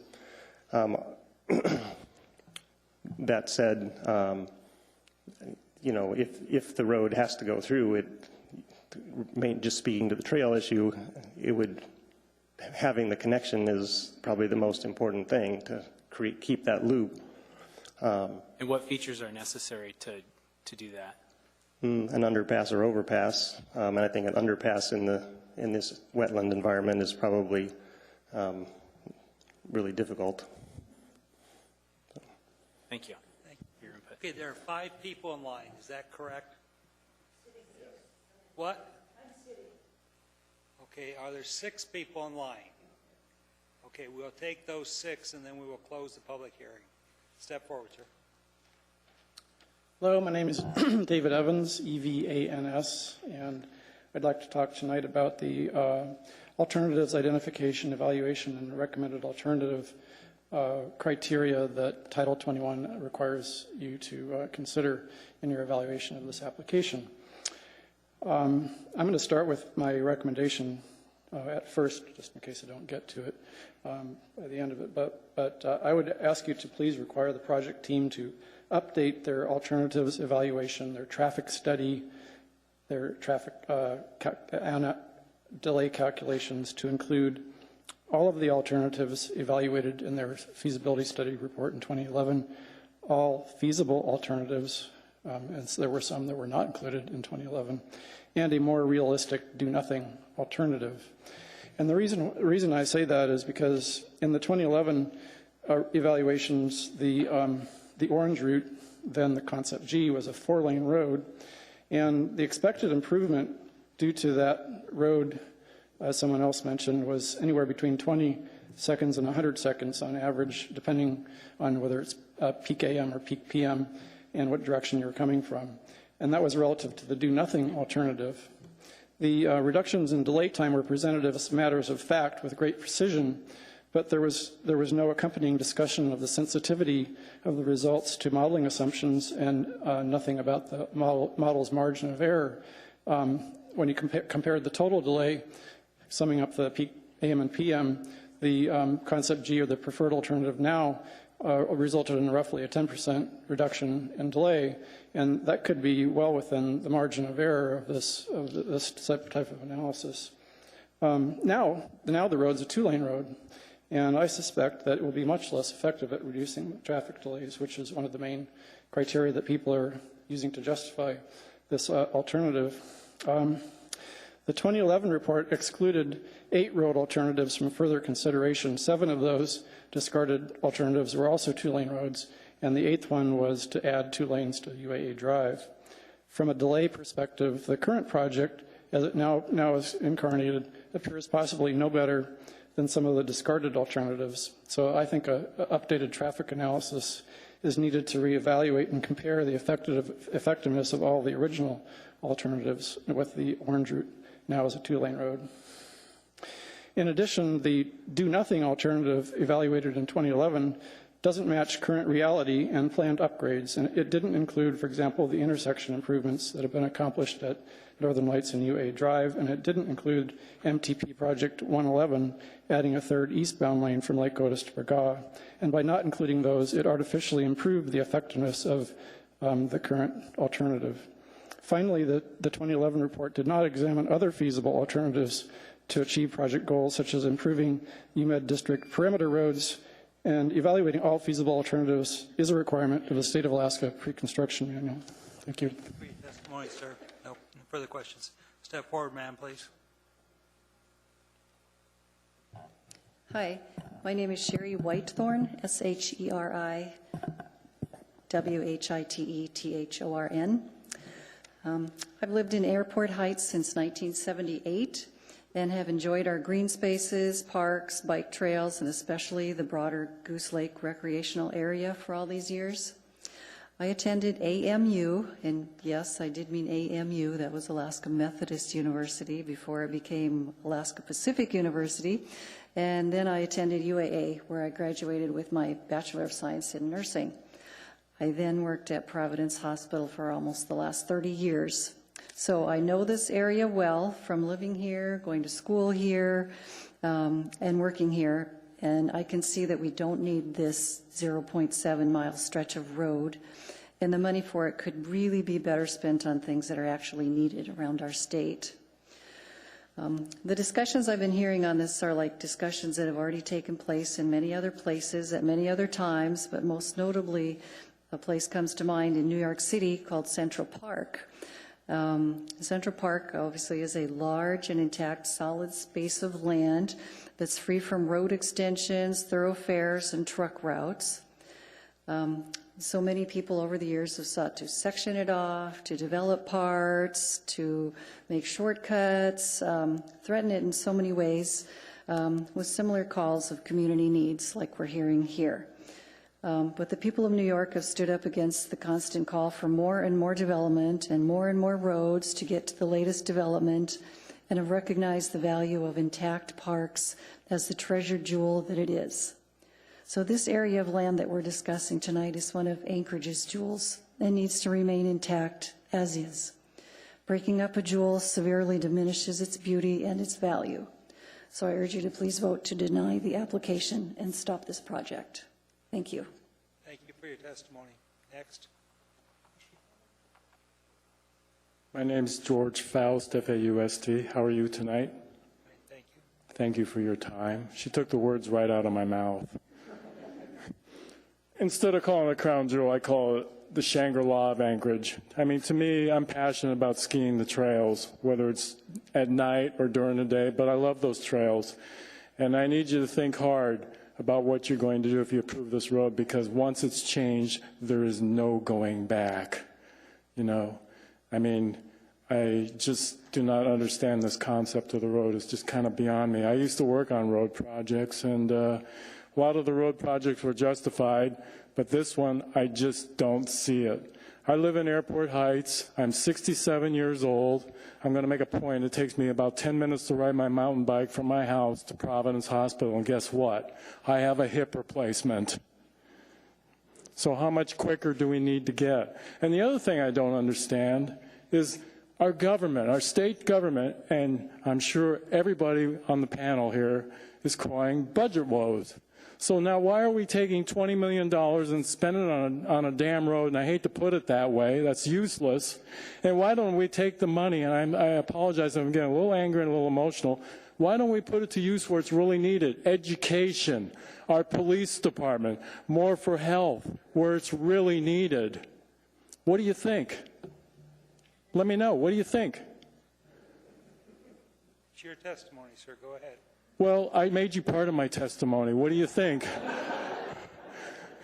This is your opportunity to speak. Speak up. This is your opportunity to speak, sir. I'm not arguing with you. I'm asking you the free rein to speak up. Please speak up. What do you think? I'm waiting to hear all the testimony, sir, and then we will deliberate. You know, I'm really sad for you. I'm sorry. But anyway, thank you for giving me the opportunity to speak. Thank you for your testimony.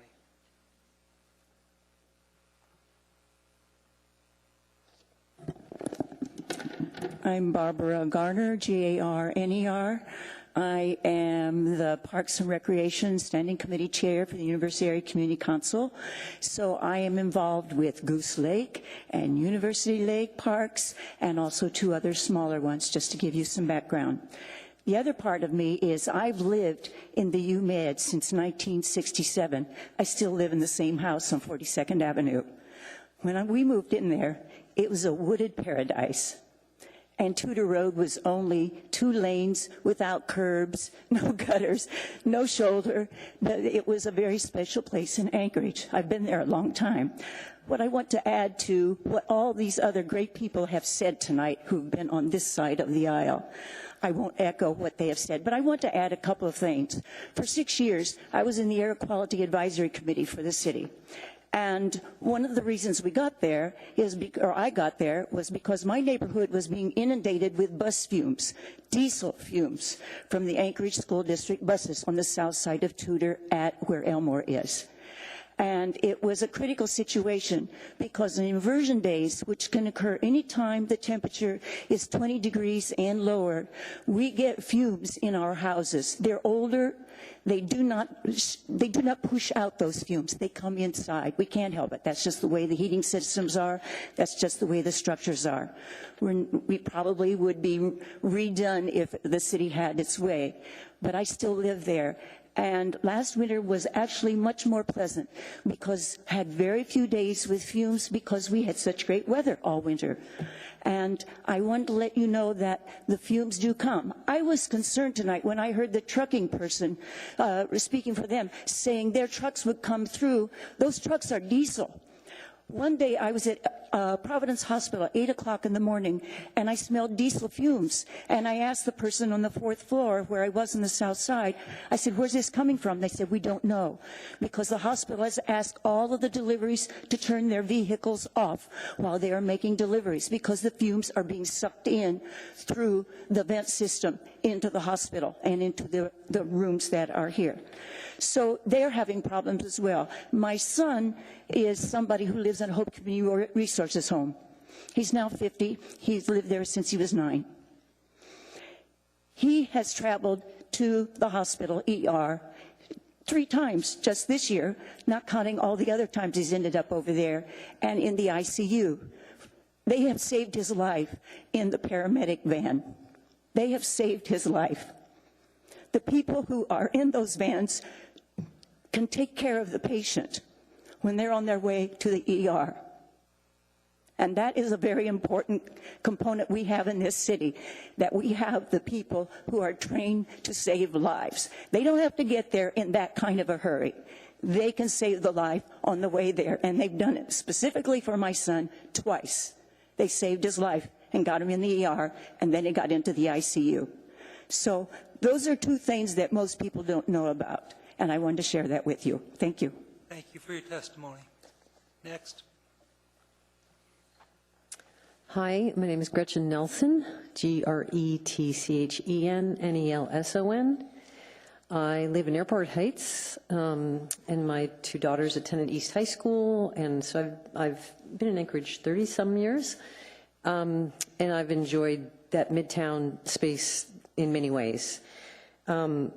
Sorry, I have scribble notes because I've actually spent a lot of my energy on this event getting people out.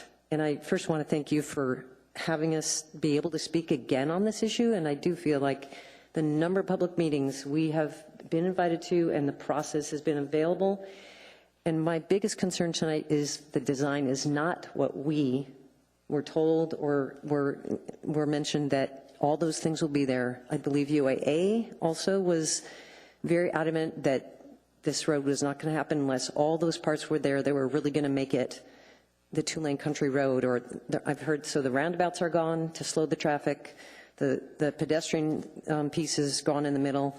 I don't know what else. And the fact that the pedestrian bridge on the south side, that's south, may not really be in the $20 million. I have a lot of concerns with what all I heard, and now that I've even heard more tonight.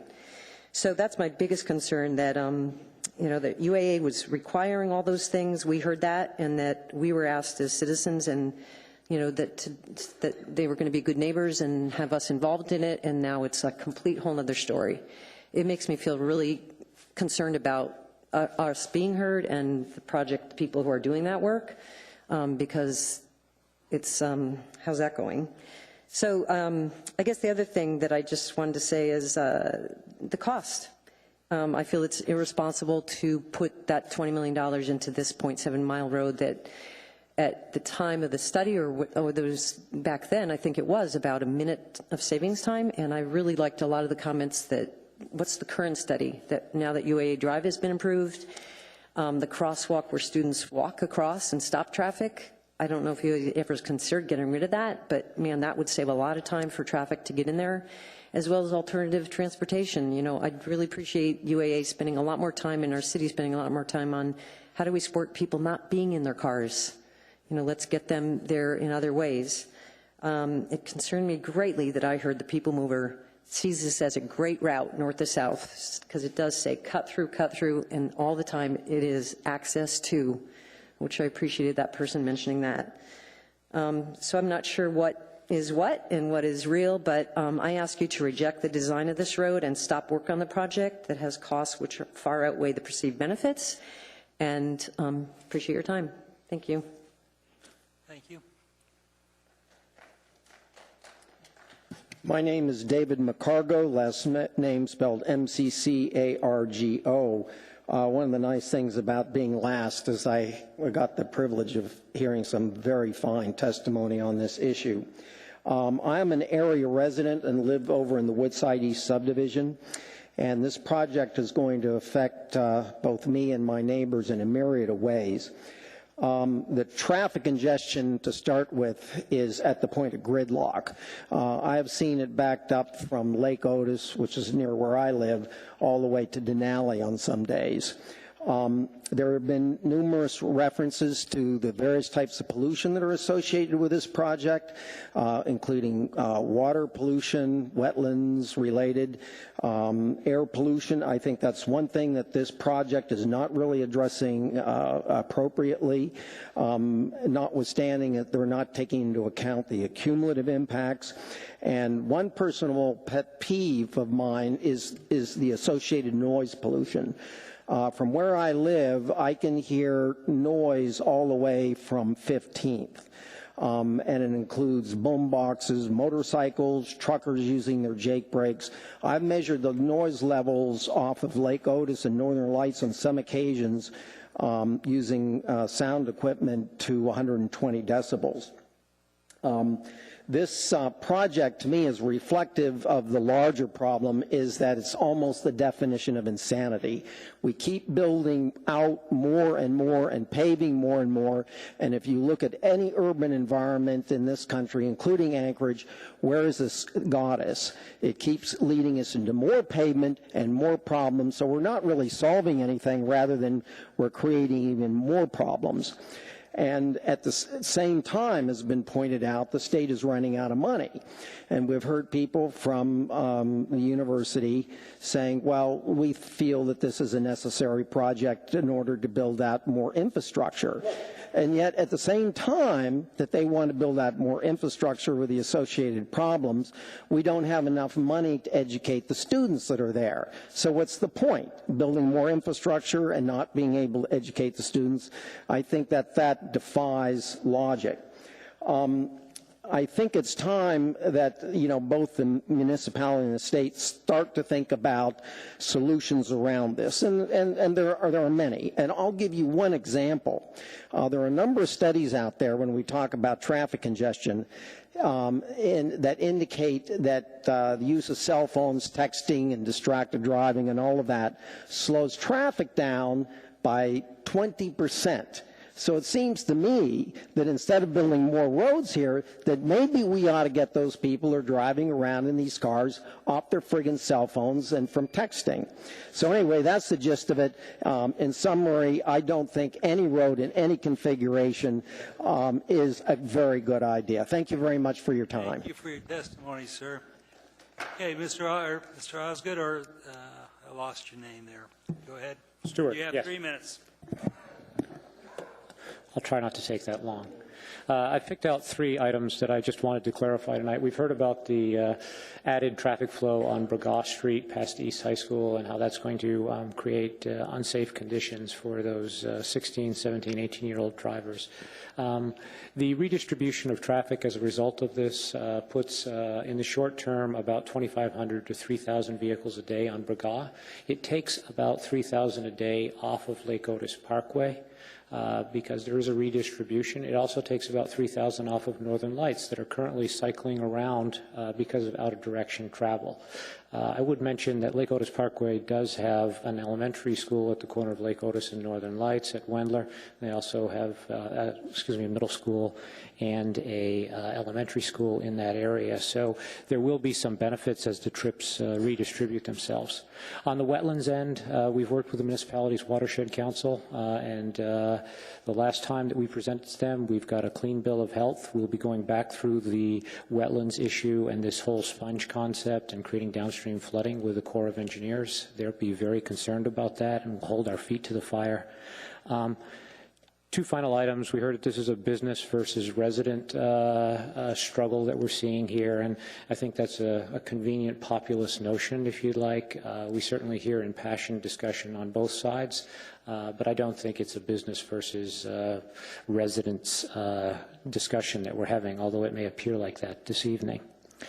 Lastly, I just want to say the transit stops are to serve and to drop riders that are going to and fro the UMed district. That's what this is for, is to take people out of the socioeconomically challenged areas of our community of Fairview and Mountain View and give them an option to get to the UMed district on a straight-through route.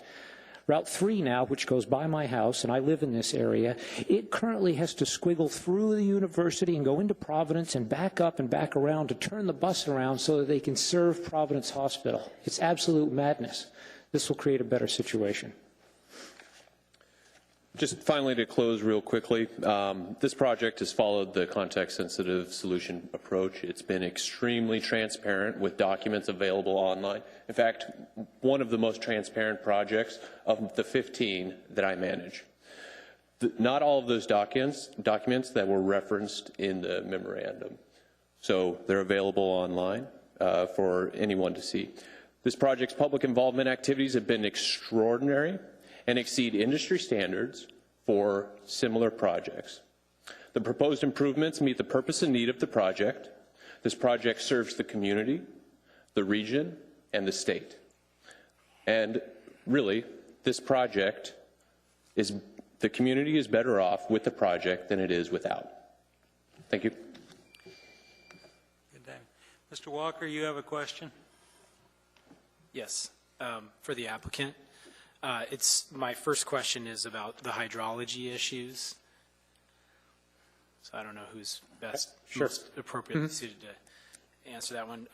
So we've obviously heard a lot of testimony tonight about the hydrology of the area, and that's a lot of peat to remove, and those wetlands do have pretty specific functions for the Chester Creek watershed.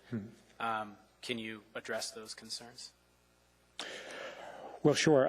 The design would include removing the peat, going to firm bottom. In some cases, that would result in up to 18 feet of removal, but that's the exception. For much of the area, it's much less than that. We'd be building the road back up with a firm base to support it on. The concern has been that somehow if we constructed that road along the flow line of the water, that we would create a hydraulic conduit for it to drain more quickly through there. We're actually constructing across the flow line, across the topography.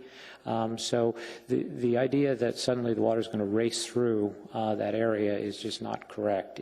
There will be a swath of 60 feet wide of gravel embankment that will replace the sponge that's there now. But that gravel material is still porous, it'll still hold water, and it's not going to act as a conduit to drain the wetlands. And this was a point of discussion as we went through with the Watershed Council and the experts that are on there.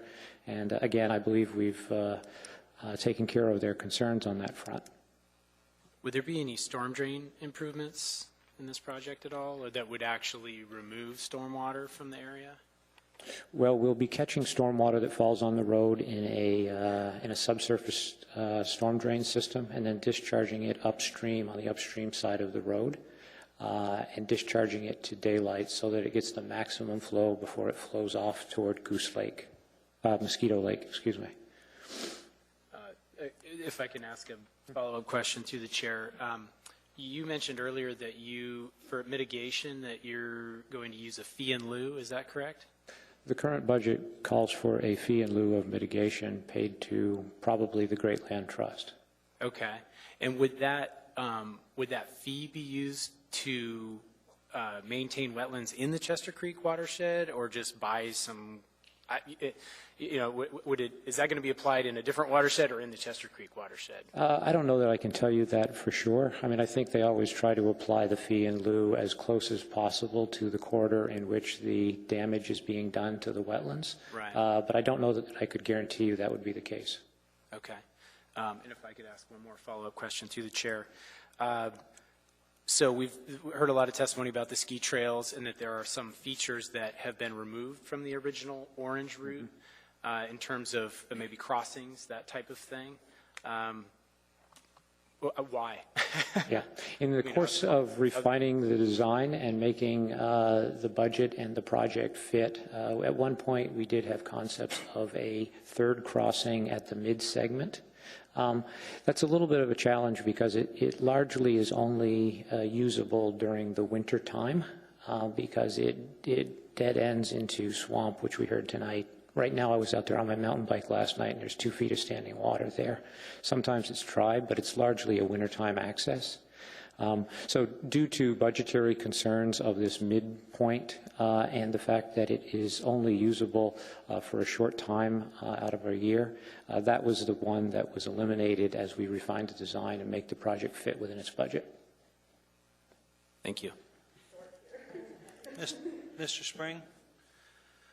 Yeah, 2 questions. I see on the Trail Advisory Group, I didn't see any mention of the Iditarod Committee or for Rondi. What was your consultation with them in this project? Yeah, maybe I'll just ask Rachel Steer, who's here, led our public involvement, so maybe I'll ask her. I will say that we have designed the bridges specifically to accommodate the piston bullies that'll be used for the NSCAA and the municipality used to groom the trail.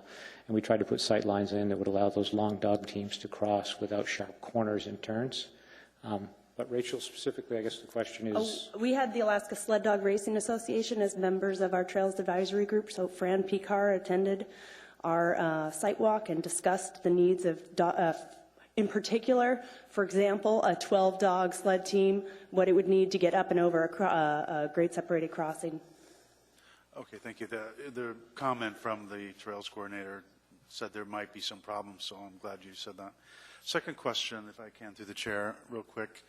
The middle access road, I'm kind of curious why it stops at the Fine Arts Building. It seems to me, I always thought that the logical connection would be to the east parking garage because that's where the trips are destined to go and not necessarily, maybe to some extent, the parking lot there. But is there a reason why you didn't connect to the east parking garage? Or?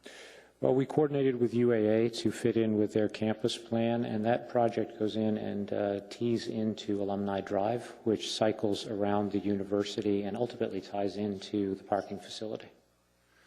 Kind of indirectly, though, right? Or, I can't see from this map very well how it connects to the rest of the circulation system, but... Yeah, Alumni Drive cycles around and loops back in around to the parking facility. Yeah, okay. Okay. You done, Mr. Spring? Yes. Mr. Voorhees, then Mr. Strike. Thank you very much. Question to the chair. Mr. Osgood, in your guys' professional experience, do road projects always get kind of final phase of approval, or do they always get fully built out with all desired amenities on day one, or is it kind of a process? Sean? Sure. So as a project manager for the Department of Transportation, I could probably speak to that best. All projects are fiscally challenged and have to design and build within a set budget. There is not a pot of gold that we can go to and provide everything for every community member that wants something. And so design teams, which include numerous individuals, the community, have to make hard decisions on facilities that can be provided for the funding that we have available, as would be the case in private development. Thank you very much. A follow-up question. What do you guys see happening if this doesn't get approved tonight? Our preference would be for the approval. Fair enough. Are you done, Mr. Sprays? I am, thank you. Mr. Strike? Yes, thank you, and through the chair. To clarify the Southern Pedestrian Bridge, in or out, and if in, is it part of the base project or is it part of an optional addendum to the project? In part of base. In part of base, thank you. I have one question. We've heard about the trails. We've heard about the center bridge. Why couldn't we put a crosswalk in the center? This is a 25-mile-an-hour road. We could put it someplace in the center third that you had sight distances. It would seem to me that that would alleviate a whole bunch of concern with the trails.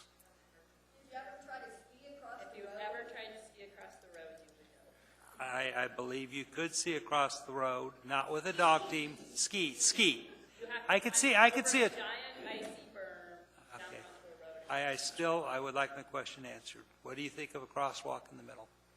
So in that kind of environment, mostly I think it's for ski trails. I mean, bikes certainly could get across, but skiers would have to come up and take their skis off and walk across to the other side and put them on again. Yes, we could include a mid-block grade-separated crossing, and it might be partially effective. I don't think it would answer all of the concerns we've heard here tonight. All right, thank you. You may be seated. With that, I will close the public hearing on, wait a minute, Ms. Ferguson. Thank you, Mr. Chair. I just wanted to correct a statement I had made earlier in response to a question from Mr. Spring as to the trail separation, and I had misspoken. The Class 2 urban minor arterials requires a separated sidewalk of 7 feet and a separated trail of 7 feet, so that the trail is separated on one side by 7 feet. On the other side of the road, the sidewalk is separated by 7 feet also. Thank you. With that, I close the public hearing on case 2015-0057, the draft design study report for the Northern Access to UMAD project. Public hearing is closed on that. Mr. Walker. If I could get a little guidance here, I'd like to move to adjourn to a committee of the whole, but are you going to tell me that I need to make a motion first? We need to have a motion on the table before we can go to a committee. Okay, so I will make this motion. So I move that the commission recommend a no-build alternative, and then I would like to adjourn to the committee of the whole to discuss that alternative. Okay, that was slightly different than I expected. On that one, do I have a second? That motion would work to get us to a committee of the whole. That motion failed for lack of a second. I would recommend that we have a motion to approve the staff report, and that would get us to a committee of the whole where we could get into discussion.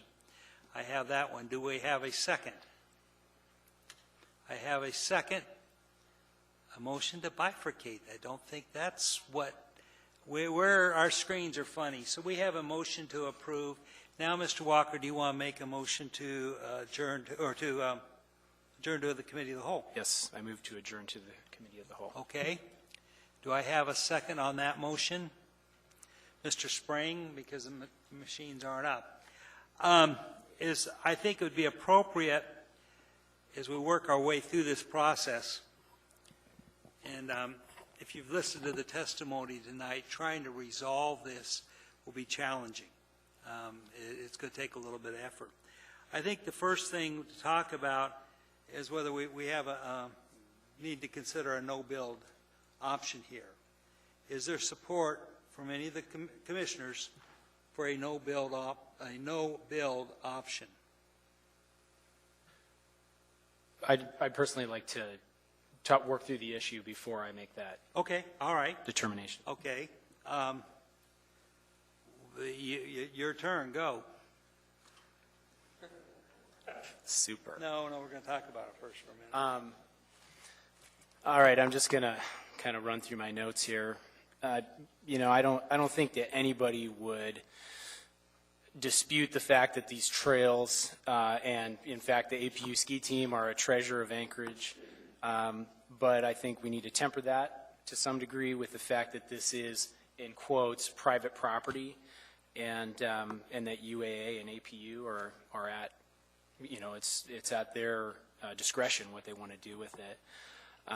So I don't know that we get to lay claim to it publicly, but my concerns, I guess, here are the hydrology, and I guess I want to make absolutely certain that we're addressing that issue moving forward.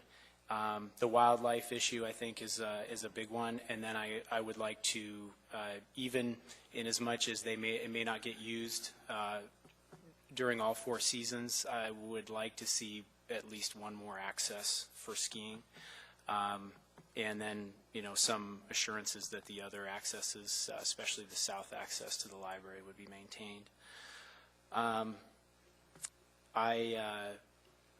I think that hospital patients should have a choice which facility they use, and my personal opinion is that it's going to take a lot longer to get around. I drive through the UMed frequently, and I think it's congested.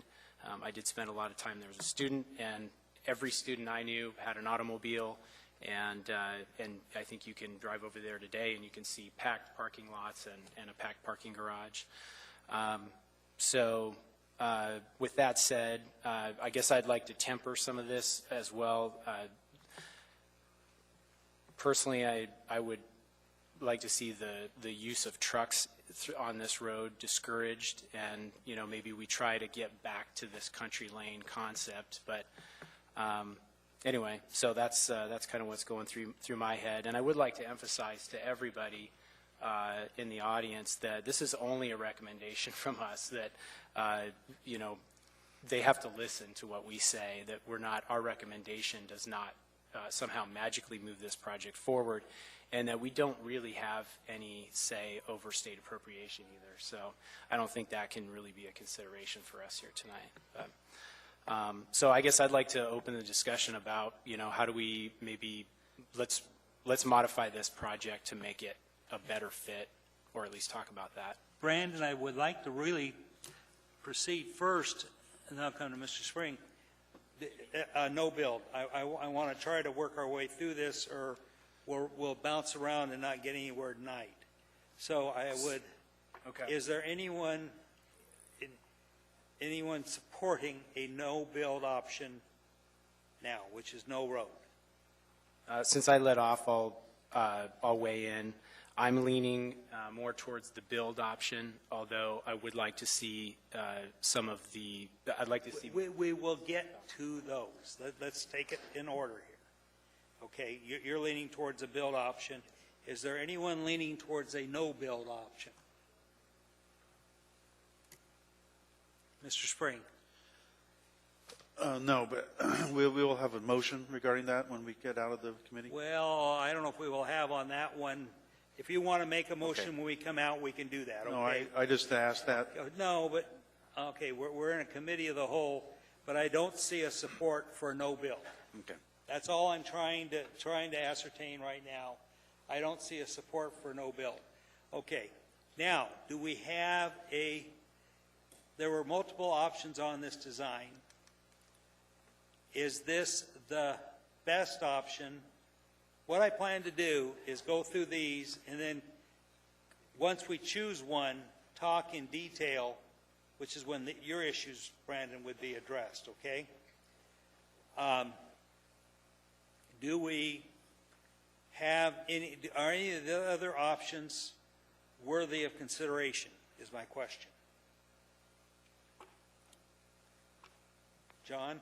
I say absolutely not. No, I think all these objections we've heard would be multiplied with any other alternative. I mean, I don't see that there's a better alternative that would satisfy some of the complaints that we heard.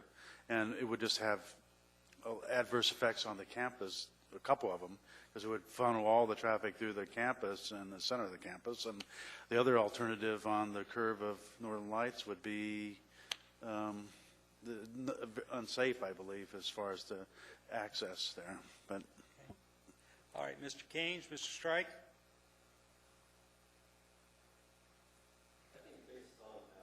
Public testimony and a lot of the comments that I was going through on the website, it seems like the orange, our current option, is the one that's most supported by public comment. So okay. I don't think we want to go backwards and discuss other options at this point. I want to give everybody that opportunity. Mr. Strike? Mr. Walker? I think I concur. The only input I would throw in is that I think there were at least one or maybe two suggestions that the purple route get looked at. It might have fewer impacts on the hydrology, and it might weave its way through the trails a little bit better. The major stakeholders didn't seem to have an issue with the route. They just wanted to make sure there was access. So. Mr. Spinelli? I'd support the orange route. Mr. Voorhees? I support the orange route as well. Okay. So I would say that we should put our emphasis on the orange route. Any disagreement? Now it's going to get tough. I can tell you from my perspective on the orange route gets considered only if we have that south pedestrian bridge. I think in the confusion on it, let's put that aside for a minute. The south pedestrian bridge is in if we're going to support that route. And then to go through this thing, Mr. Voorhees. Thank you, Mr. Chair. I was under the impression that the south pedestrian bridge is already included in this. Is that correct? I'm going to clarify it once and for all. Thank you. Our resolution is going to say South Bridge in, okay? There is differing information before us. We heard differing testimony tonight. I want to clarify it. That's all I'm attempting to do is clarify it. Okay? Now we got the bicycle path and the sidewalks, which what I'm going to say, let's take the bicycle paths, the sidewalks, and then let's go to the trails and the hydrology. We'll walk it through in order to see if we've got consensus or what we want. Mr. Voorhees, then Mr. Spring. Sorry. You were out? Yep. Mr. Spring, then Mr. Walker. the first item is the bicycle path and Yeah, the sidewalk.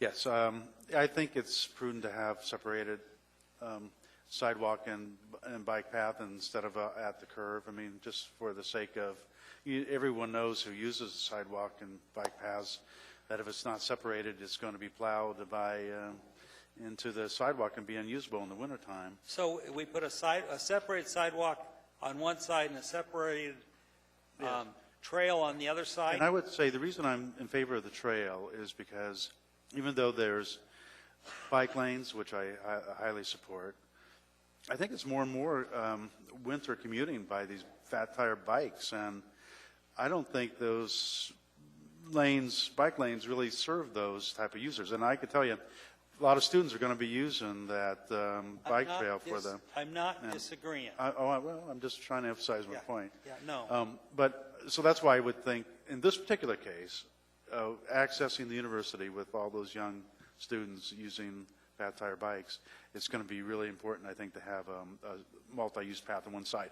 I would like, though, to have them consider and consult with the AMATS Trails Committee as to which side of the road to put it on. They said the east side, and I think I understand why they wanted the east side, but really the west side is the area where the students are going to use, and that's the way they won't have to cross the street.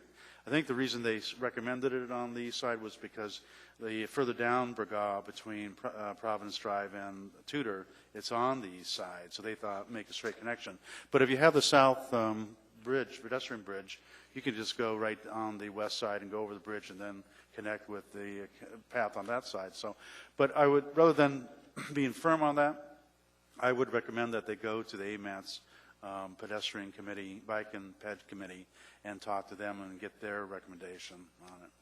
We can make that as part of the recommendation.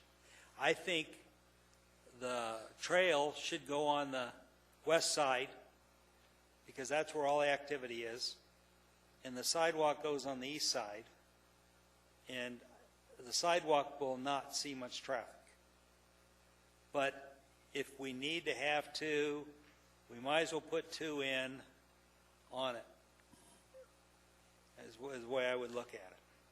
Yeah, I agree that sidewalk probably won't be used, but we have to think long-term perhaps. I mean, I didn't really get a clear picture as to the build-out of the APU land, but I suspect, though, I mean, seeing the map of where the APU endowment land is, a lot of that land is located on the east side of the Elmore Road, and also there's some UAA land over there, too, that could be developed also. So maybe in the future, long-term future, there will be some pedestrian traffic there. Okay. What do we do with the spot in the middle? I mean, I understand the skier's concern. What I'm trying to do is try to get conductivity. A bridge is $250,000 probably. Okay? That's probably why it was taken out. I don't think putting an underpass in, it would be for submarine races only. So I don't know what to do there. I'm open to suggestions. Mr. Walker? Since I think what we're moving toward here is a serious compromise, I guess I'd like to see another access in the middle for the trails, and I think that should be probably some sort of bridge. What I'm imagining in my mind is a wood bridge a la Kincaid Park, something along those lines, that has the width to support the traffic that's going to be. Why are you shaking your head? What's the span is too great. Well, I don't understand. How is this road going to be? Is this going to be wider than the road at Kincaid? Yeah. I mean, we're talking about 2 lanes and some trails on it. 2 lanes and some trails and everything else. Isn't that commensurate with what we're seeing at Kincaid? I just have got doubts on trying to get a little wood bridge across it, and we didn't have too good a luck at Kincaid, it seems to me, here recently last year. Mr. Spring? Yeah, I think ordinarily I'd say laying I think you're very assuming that you might have to express that in the hearing. And I think eventually it's going to be 4 lanes, so if you don't build it, then you're going to end up having to rebuild. And one other point about the bridge, there's a good point, I think, that was made regarding the wetlands along the road, and it is very wet. I'm sure right now there's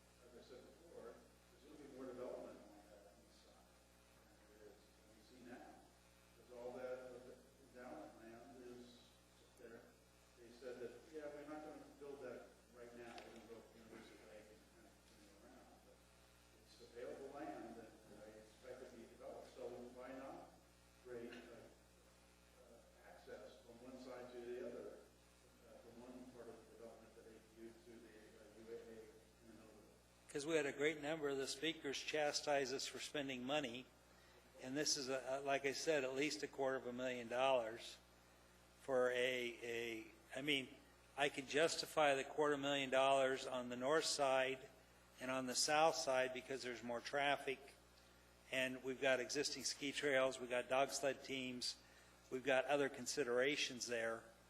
In the middle, it's a 4-month cycle once a year, 4 months for a year. I mean, we're going to have to vote on this thing, and I don't know, winter's 7 months in my mind. I don't know where you live. on that one. Okay, Mr. Strike, then Mr. Walker. Yes, thank you. We're talking, backing up a bit, we're talking sidewalks on the east side and a mixed-use trail on the west side. Is that correct? Well, my suggestion was a sidewalk on the east side because there would be no traffic, and the trail would be on the west side. Who's the intended users of that trail?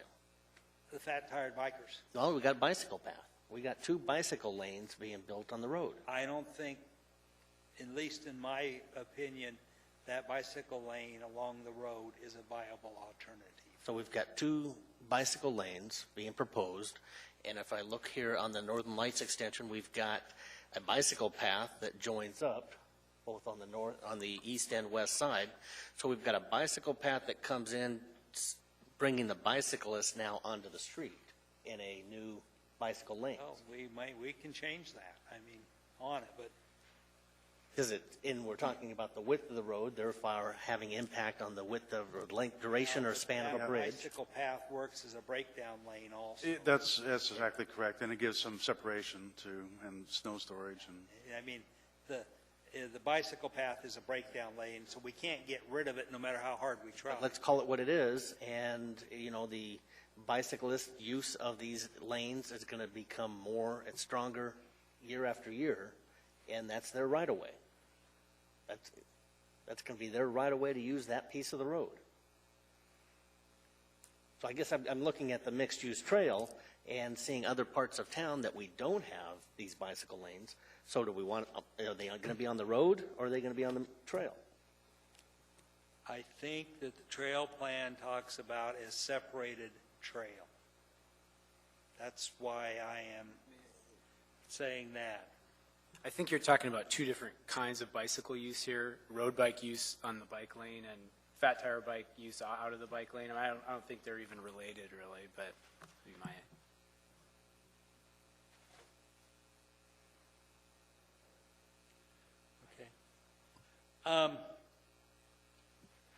Okay, Mr. Walker, are you done? Mr. Kange? No. Okay. To the chair. Where was I going here? Oh,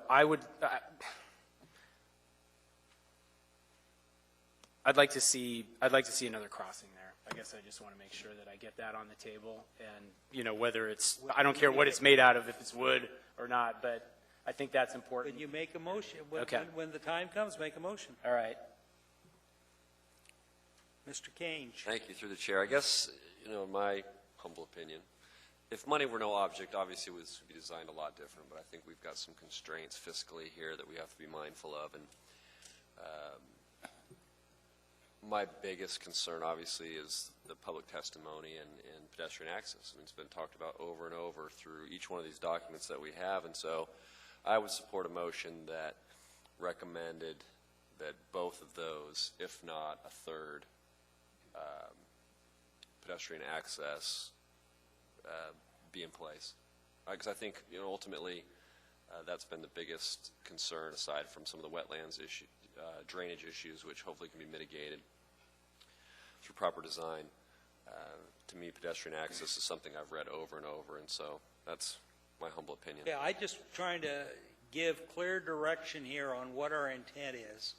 And we can be overruled by the legislature, by the assembly, but our job is to try to adjudicate between the communities and the individuals and everybody else on this. Mr. Sporhees. Thank you, Mr. Chair. I've made a motion that requested to speak to come out of the committee of the whole. We to talk about hydrology for a bit first, and maybe a little bit on wildlife, but if you want to come out of the committee of the whole, if you get a second, we'll do it. Okay, your motion dies for a lack of a second. Hydrology, what do we want to say about hydrology? My point will be that we're probably impacting less than 1% of this thing in area. I'm not saying we can ignore it, but when you look at that whole area that acts as a sponge, we're not taking very much of it. That got a lot of attention. I did somebody mentioned 103 acres. My quick math was 12 acres, 12 and a half acres of road. So it's about 10%, but I think that the DCM, they'll probably be held to the design criteria manual. Chapter 2 of the DCM should limit their discharge. If not, they would probably be retaining some water. I don't know about that, but I would imagine that the design criteria manual would prescribe that they don't flood people out downstream. Sort of interesting how what you do with the water when you build in the middle of a swamp. That is going to be a challenge. The sponge turns into a bucket. Okay. Mr. Sporhays, are you done? Yes. Mr. Spinelli's done. Mr. Walker. I'm sorry to continue to be the voice of dissent here, but I just want to make sure we cover all the bases. Do we want to, on this hydrology issue, do we want to rely on the design criteria manual, or do we want to put a recommendation in that, and I'm just throwing this out there, thinking out loud, that the fee in lieu is spent on the Chester Creek watershed, as a suggestion? I think those are two separate things. The fee in lieu is for Corps of Engineers and wetlands, and then the drainage and the discharge is completely more of a civil engineering thing. Well, so just to use a project I was involved with as a comparison, and the wetland mitigation process is much different in the Mat-Su Valley than it is in Anchorage, but I was actually required to buy credits in the watershed that I was affecting, which seemed germane because you're impacting that watershed. You might as well be, maintaining that, somewhere else downstream or upstream or whatever. But it's just, I'm thinking out loud here more than anything. Yeah, I mean, I don't disagree with that per se. I just thought they were just kind of wetlands and then drainage are two different things, even though they're together. So, in my mind. Are you done, Mr. Walker? Yeah, I'll include something in my motion. We talked about hydrology. We've not talked about wildlife at all. Wildlife has been mentioned by a couple people. I don't know what we want to do, if anything, on wildlife. Yeah, I think the report I saw in the staff report said that it was the committee or whoever reviewed this wanted to have a big middle bridge so that wildlife could go over it, and they wanted to put a fence along the boundaries of the roadway, maybe a rock culvert or something that would prevent the moose, but I'm not sure that's something I would be willing to recommend. I mean, I'm not sure that the bridge would work. I didn't see any evidence that that the moose would go over the bridge and be very obedient to our wishes and conform to what... We have a couple of educational facilities that can train them, John.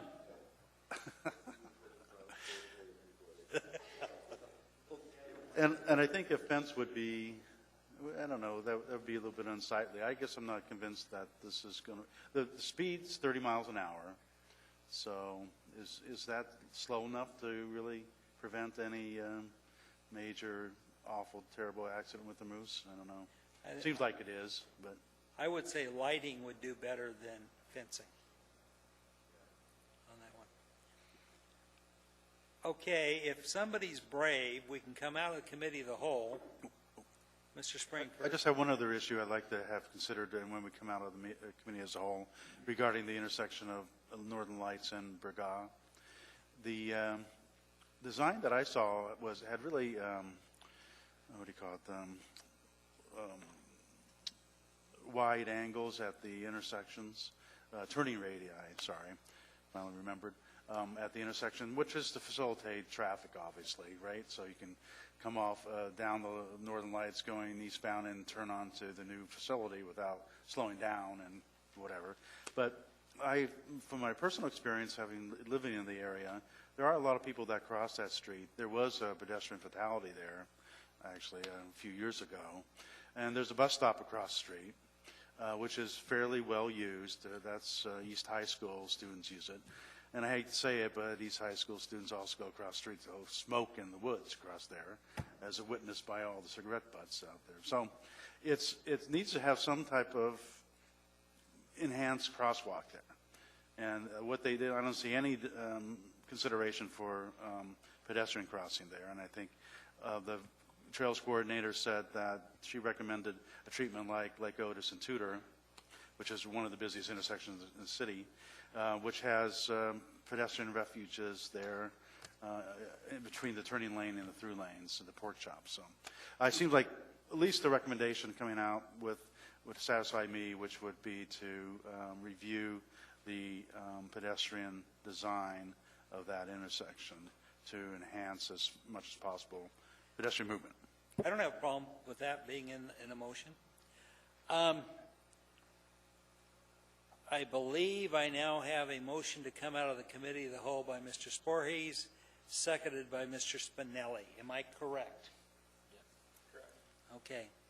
Is there any objection to coming out of the committee of the whole? Any objection at all? Seeing none, we are now out of the committee of the whole. Now, whoever makes a motion, you got to have captured all we talked about. And make sure you, okay. Mr. Walker, do you have a motion? Yes. I move to approve. Sorry, I'm trying to find the case number here. 2015-0057. In the case of 2015-0057, I move to approve the route as proposed with staff recommendations, and I would like to amend it with the following recommendations. The staff's recommendations would be a terrible conflict right now. So you don't want to say... I'll amend that then. Okay, you don't want to include the staff. Okay. Because you're mutually... Right, I understand. Okay. Okay. Force of habit, sorry. Okay, I move to approve the existing route, the orange route, we'll call it, with the following amendments. Whether or not it is currently included in the project, that it would, our recommendation would include that the south pedestrian bridge connecting APU to the consortium library would absolutely be a part of this project. That's number one. Number two is that we would have a separate sidewalk on one side and a separate trail on the other side, and that the AMATS Trail Committee should be consulted as to the final determination of whether the sidewalk goes on the west side or the east side. Number three is that there would be a third bridge for the trail and or pedestrian access across the north extension at the location, at its previously proposed location. And I think, we're talking about 1%, 1.25% of the project. I don't see that as being a major hurdle to cross. Number four, with respect to the hydrology, that we would make the recommendation. Now, let me stop here. I think I'm going to get support for those first three, but should I be proposing these separately? Nope, keep all on. right, Keep I'm going to move on through then. So with regard to the hydrology, I believe we're on number four. This impacts the Chester Creek watershed, and I would amend our recommendations to include a recommendation that to the greatest extent possible, any fee in lieu of mitigation would be applied to the Chester Creek watershed. And maintenance or whatever. I'm not a hydrologist. So Number 5, that the speed limit would be maintained at 30 miles per hour to prevent, as much as possible, negative impacts with the wildlife as they cross this road. And number 6, that serious consideration would be given to a crosswalk at Northern Lights and Braga. Probably the least impactful methodology would be what John is referring to as pork chops. And I would imagine that the community would welcome something more impactful. An enhanced sidewalk. Okay, so we'll call it an enhanced sidewalk. And that is my motion with amendments. Clerk, did you get that copy down? Not perfectly. Did you have why don't you read back what you think you got?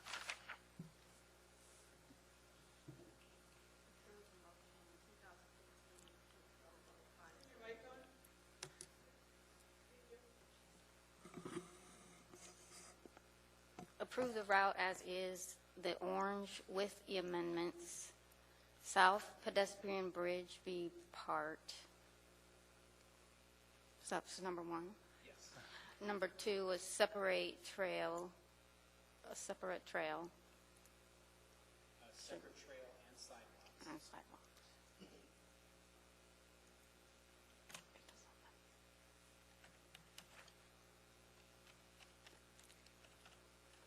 On either side.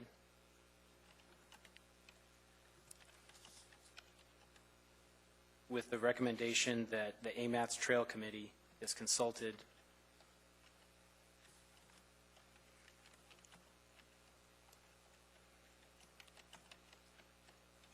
in the final location of the sidewalk and trail. Okay, and number 3, third bridge for the location previously proposed. Yes. Number 4, recommendation greatest extent possible. The fee in lieu be committed to the Chester Creek is what you were trying to say, I think. Yes. So to the greatest extent possible, that the fee in lieu of mitigation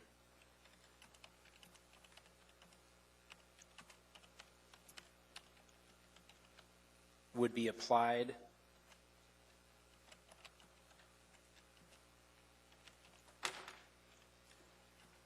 to maintenance and/or enhancement of the Chester Creek watershed.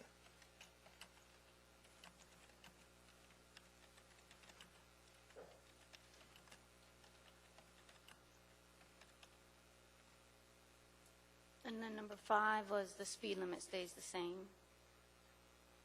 Yes, that the speed limit would remain at 30 miles per hour. And I don't know if we need to put something in there about our reasoning behind that is for wildlife. Do we want to convey our intent here? Yeah. Okay. To protect the wildlife, the speed limit should remain at 30 miles an hour.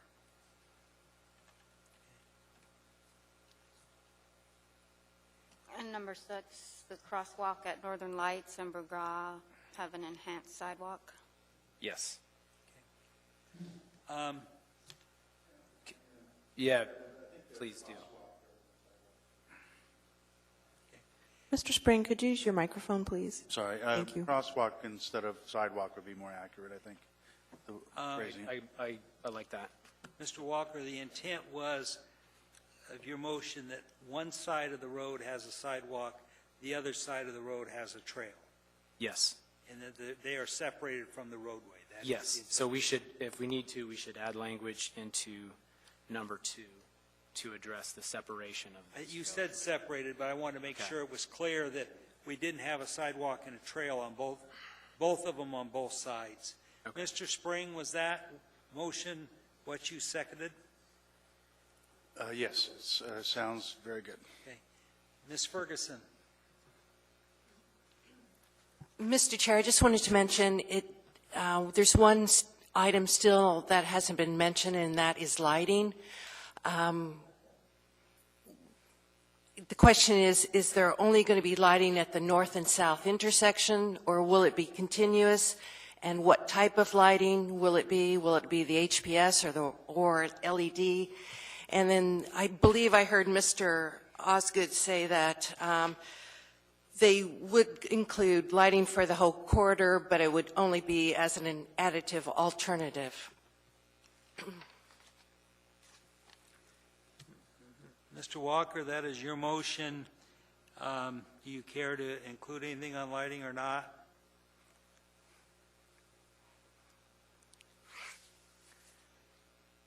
I take it that that's a not. I'm trying to think on my feet here. I would leave some of this to the designers. Yeah, I agree. I would leave some of this to the designers. Okay. We have a motion before us. We have a second on that motion. Do we have any discussion? Mr. Sporhees. Yes, Mr. Chair. If point of clarification, if we were to support, say, 5 out of the 6 amendments, how would we do that? Or if we wanted to pull one of Mr. Walker's, could we do that? You could make a motion to pull one and see if you got a second on that. It would be, you'd have to do that now, make a motion to pull one if you wanted to. Thank you. At this time, I'd like to make a motion to pull item number 3 in the middle bridge. The reason why, I just don't think this project is financially feasible to accomplish that at this time. Okay. We have a motion to amend that to that. We have a second on that motion. Do we have any discussion? This is an amendment to Mr. Walker's motion to pull the middle bridge. Mr. Walker, you were in the queue beforehand. Are you still in the queue? I was going to speak to my motion, but I would like to speak to the amendment, if I may. Okay, then it'll be you that speaking to the amendment, and then Mr. Kange. Okay. I think, it's been said, and I've said it, I'm going to say it again. I think these trails, the APU ski team, the Iditarod, the sled dog races, all of those things are treasures of Anchorage. And there's not too many people who are more pro-development than me. I'm guilty of filling my share of wetlands. So, I'm tempering my own human nature here with this, but I think we really need to protect these things, and that's why I've proposed that.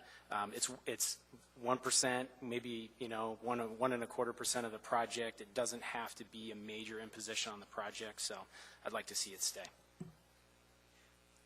Mr. Kange? Thank you. Through the chair, again, if money were no object, I would support, a myriad number of bridges going across this, but the plan came in at $20 million with one proposed bridge. I think adding a second one in here, in my opinion, kind of covers, my thoughts on there. Again, if money weren't an issue, bridges all the way around.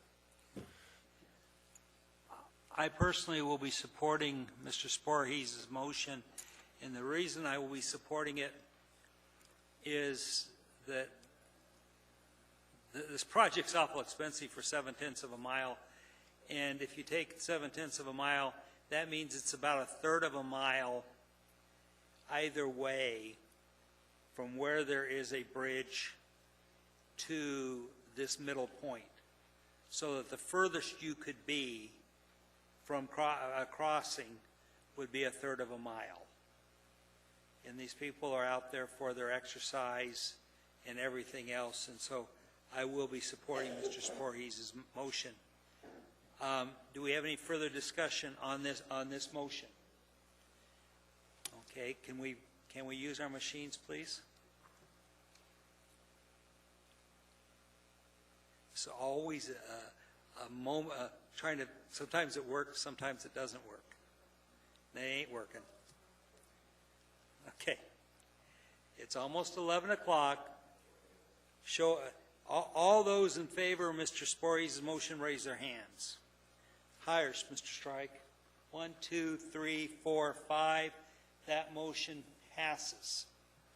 So the middle bridge is out of your motion, Mr. Walker. Mr. Walker, do you care to speak to your motion? I think I've covered a lot of it already,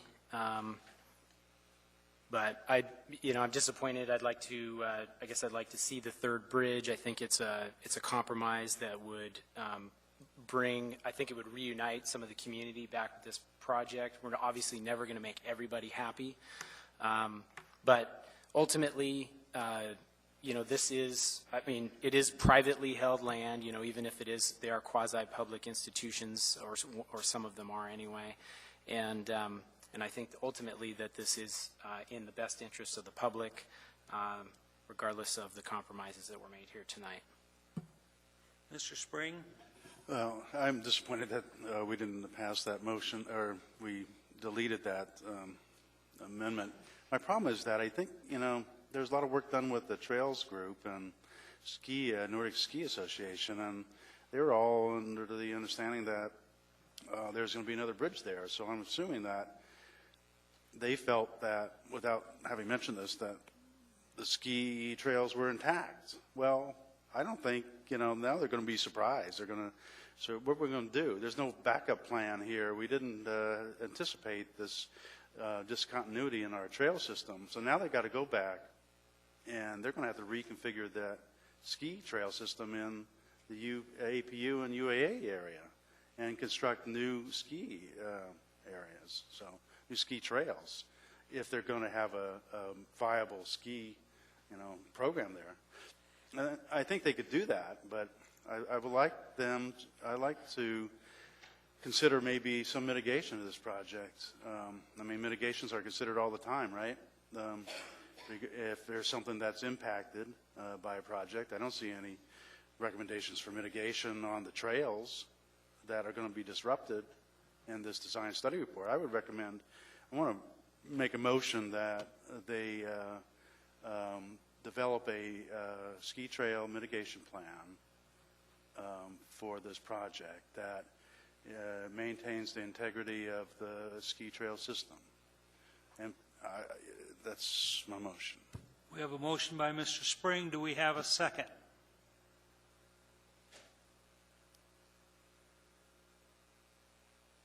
We have a second by Mr. Walker.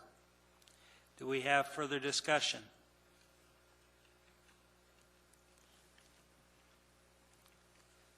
Mr. Walker. Sorry to be late on the draw there. So to elaborate on what this is, I guess I'm imagining this as obviously not a commitment to build a bridge, but hopefully an open dialogue about how to fix this, and maybe there's participation by some of the stakeholders here later on down the road to put a bridge in or something. I guess there would have to be an accommodation made in the road design for that. Am I correct? You're the transportation guy, so help me out here. Well, at this point, the trail system just ends right at the new road, and dead ends there. It's going to dead end there, right? That's not true. There's a trail on one side and a sidewalk on the other side. Yes, but a ski trail. A ski trail. Well, the sidewalks are not appropriate ski trails. Nobody's going to use a sidewalk. For the APU, Keegan Randall is not going to use a sidewalk for a trail. What they need to do is look at it now that they have this new information and see what they need to do to add new trail connections to make it a viable trail system there. I don't think it is a viable trail system. Maybe I'm wrong, but they should be consulting with the Nordic Ski Association and coming up with a plan that corrects this problem that they created by taking out this bridge. okay, we have a motion. We have a second. Any further discussion? Can we try our machines, or do we use our hands again? It ain't working. All those in favor of Mr. Spring's motion, would you please restate your motion first, Mr. Spring? Okay.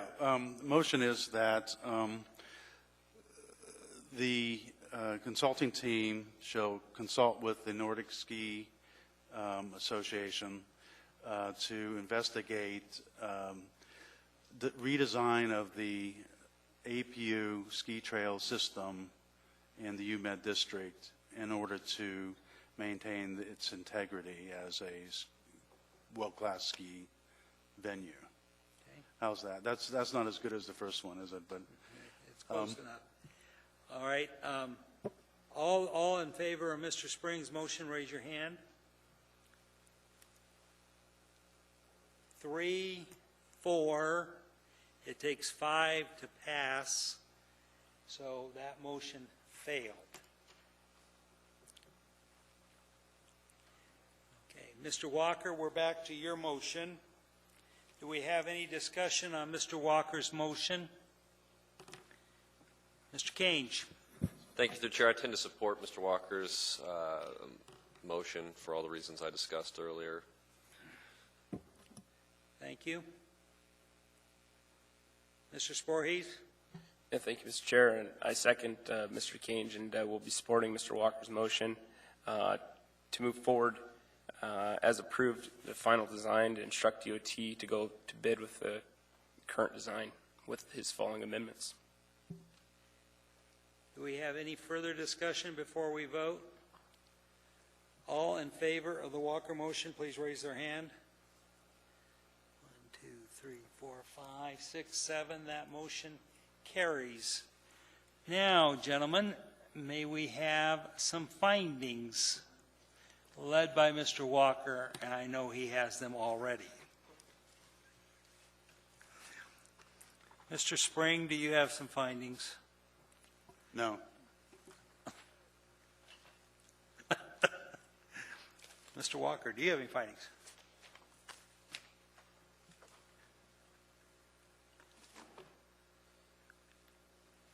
I don't have any. I wish I had some really eloquent words to link all of this back to the comprehensive plans and the area plans and the UMed district plans, and I don't. I think in this case, this is necessary, in my opinion, and that's why I voted for it. But and I think that it's in the public's best interest. I do feel like some compromises were made that may not serve the trails and some of the other community interests here. But ultimately, this is just a recommendation, and I think that this hopefully we made some good compromises here tonight. And as I said, I think it's in the best interest of the public. Mr. Kange? Thank you again. I just want to add that we're still working on the draft UMed district plan, but these plans are in support of a road going through. It was supported by public testimony that if there was going to be a road, that this was the best alternative. So I'd just like to add that to the findings.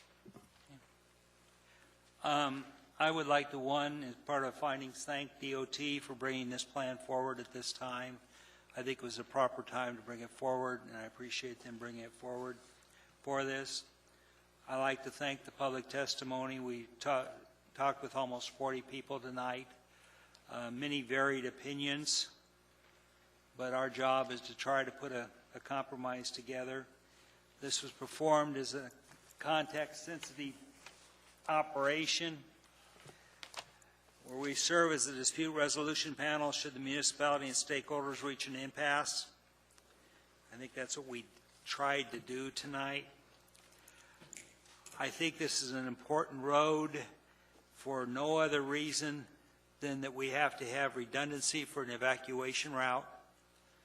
And I really think that that is important for this overall package.